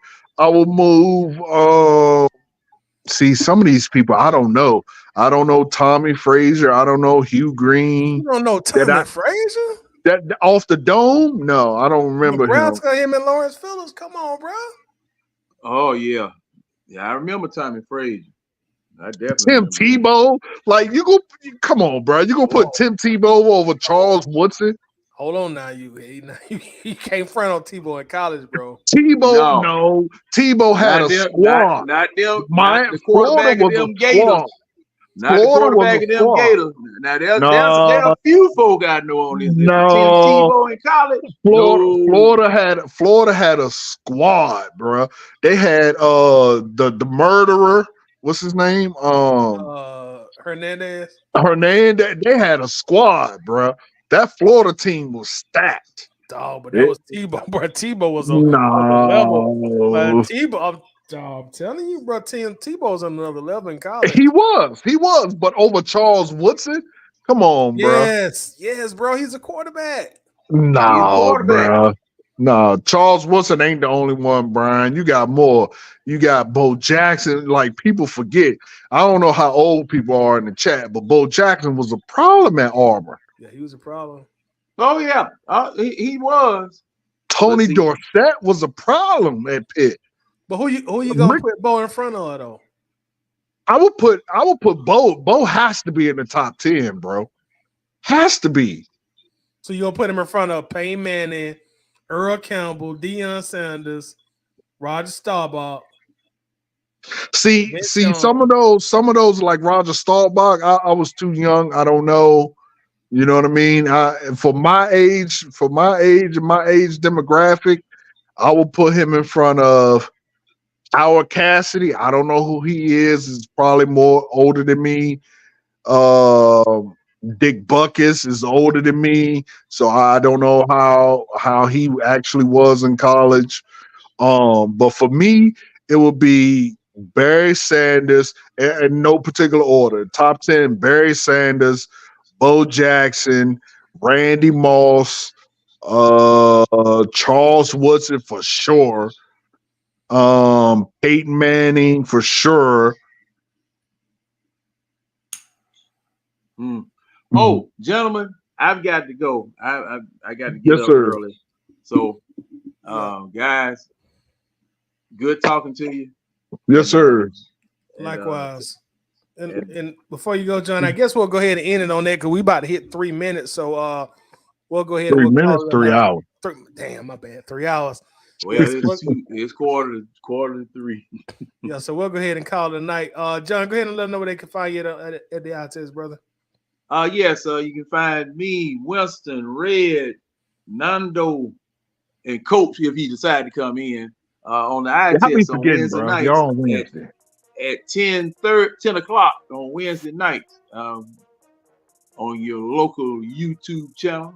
Come on through. We gonna talk about anything that y'all want to talk about: basketball, life, football, life, the baseball, life.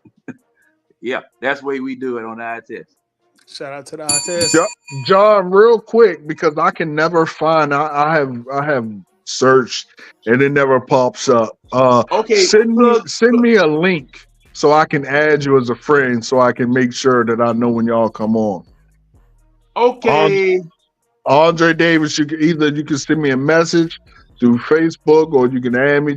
Send me a message through the Atlanta Bird Gang, but it's Andre Davis, and then my profile picture is Atlanta Falcons. Somebody posted that fire ass picture in Atlanta Bird Gang, and I stole, but it's Atlanta Falcons bird with flame. Okay. Because I'm doing that now. I've searched numerous times for you guys and you never pop up on YouTube. Coach, I'm gonna put it in the chat. I just put it in the chat. You see Okay. it? You just follow that link from the chat. Yep. I'm gonna do it right now. Yep. And Subscribe. also, Coach, when you gonna debut your YouTube? You gonna do it for this football season? Yeah, this upcoming football season. So bear with me, people, because I'm also going back to school this upcoming year to get my degree so that I can actually pursue my coaching career. So you guys, will be on the ground floor of that. Pray for your boy. I actually got an internship, which I was blessed with. So hopefully that leads to, I'm not saying it will, but generally when you get an internship with a organization, that leads to higher, NFL type levels. And again, I'm not saying that's going to happen, but I would love for it to. If your boy can just get in the film room, man, I'm happy. I don't necessarily have to be a coach. It's just if I can get paid to do what I love to do, which is watch film and dissect defenses, your boy is happy. But this upcoming year, I will be starting my channel, so please follow your boy. It'll be only defense. Of course, every now and then we'll talk other things when I have guests on. Hopefully Toddy will come, John will come, Tess will come, all my great content creators will come. But we will focus mainly on defense and dissect how trash our defense is each and every week. Hopefully that won't be the case, but if it is, that's what it will be. So it's the Coach's Corner on YouTube. You can always find me on Facebook as well as Andre Davis. And I'm generally the one causing all the mayhem and ruckus in the chats because, I love my Falcons and I just hate, ignorance when it comes to football. So come join your boy. Yeah, and best of luck to you, Coach. And also, we're going to be on the lookout. You're welcome. We're going to be on the lookout for the channel debut. Shout out to Coach checking in from the Coach's Corner. Shout out to also John from the eye test. And also, Coach, I posted their link in the private chat. Yep, I found it already. I subscribed. So, John, when you guys go live, just shoot me a message and I'll hop in anytime. Okay, I will. Hey, man, let the electricians live down there, man. I've been hearing some crazy mess. Them jokers trying to cut the power on. Folks shooting at them and intimidating. Man, I said, "What the world?" Hey, look. So, not to get political, but Texas is a whole mess, bro. Like a nice breeze come through and the power goes out. So that's. Oh yeah, I heard about all that. Power stuff going on. It's great because you can choose any power company you want, but it sucks because the power is just trash. So, pray for your Texas people. A slight breeze to knock power out. Like we just had a hurricane, and they just started hurricane season, and we had a hurricane that didn't even really hit Houston. We just got high winds, and people were out power for a whole week. So, and I was one of them. Which is why I'm in Virginia right now. Which I'm glad I came. Got some of this good old lightning in a bottle that I got.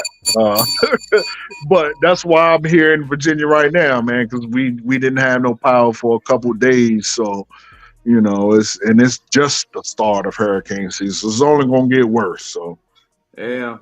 All right, man. All right. Well, with that said, I want to thank both you gentlemen for coming on the panel, and also thank the other panelists that came on. And also, most importantly, thank everybody for the chat that came through. Y'all have a blessed weekend. Be safe. We out. Peace. Bye-bye.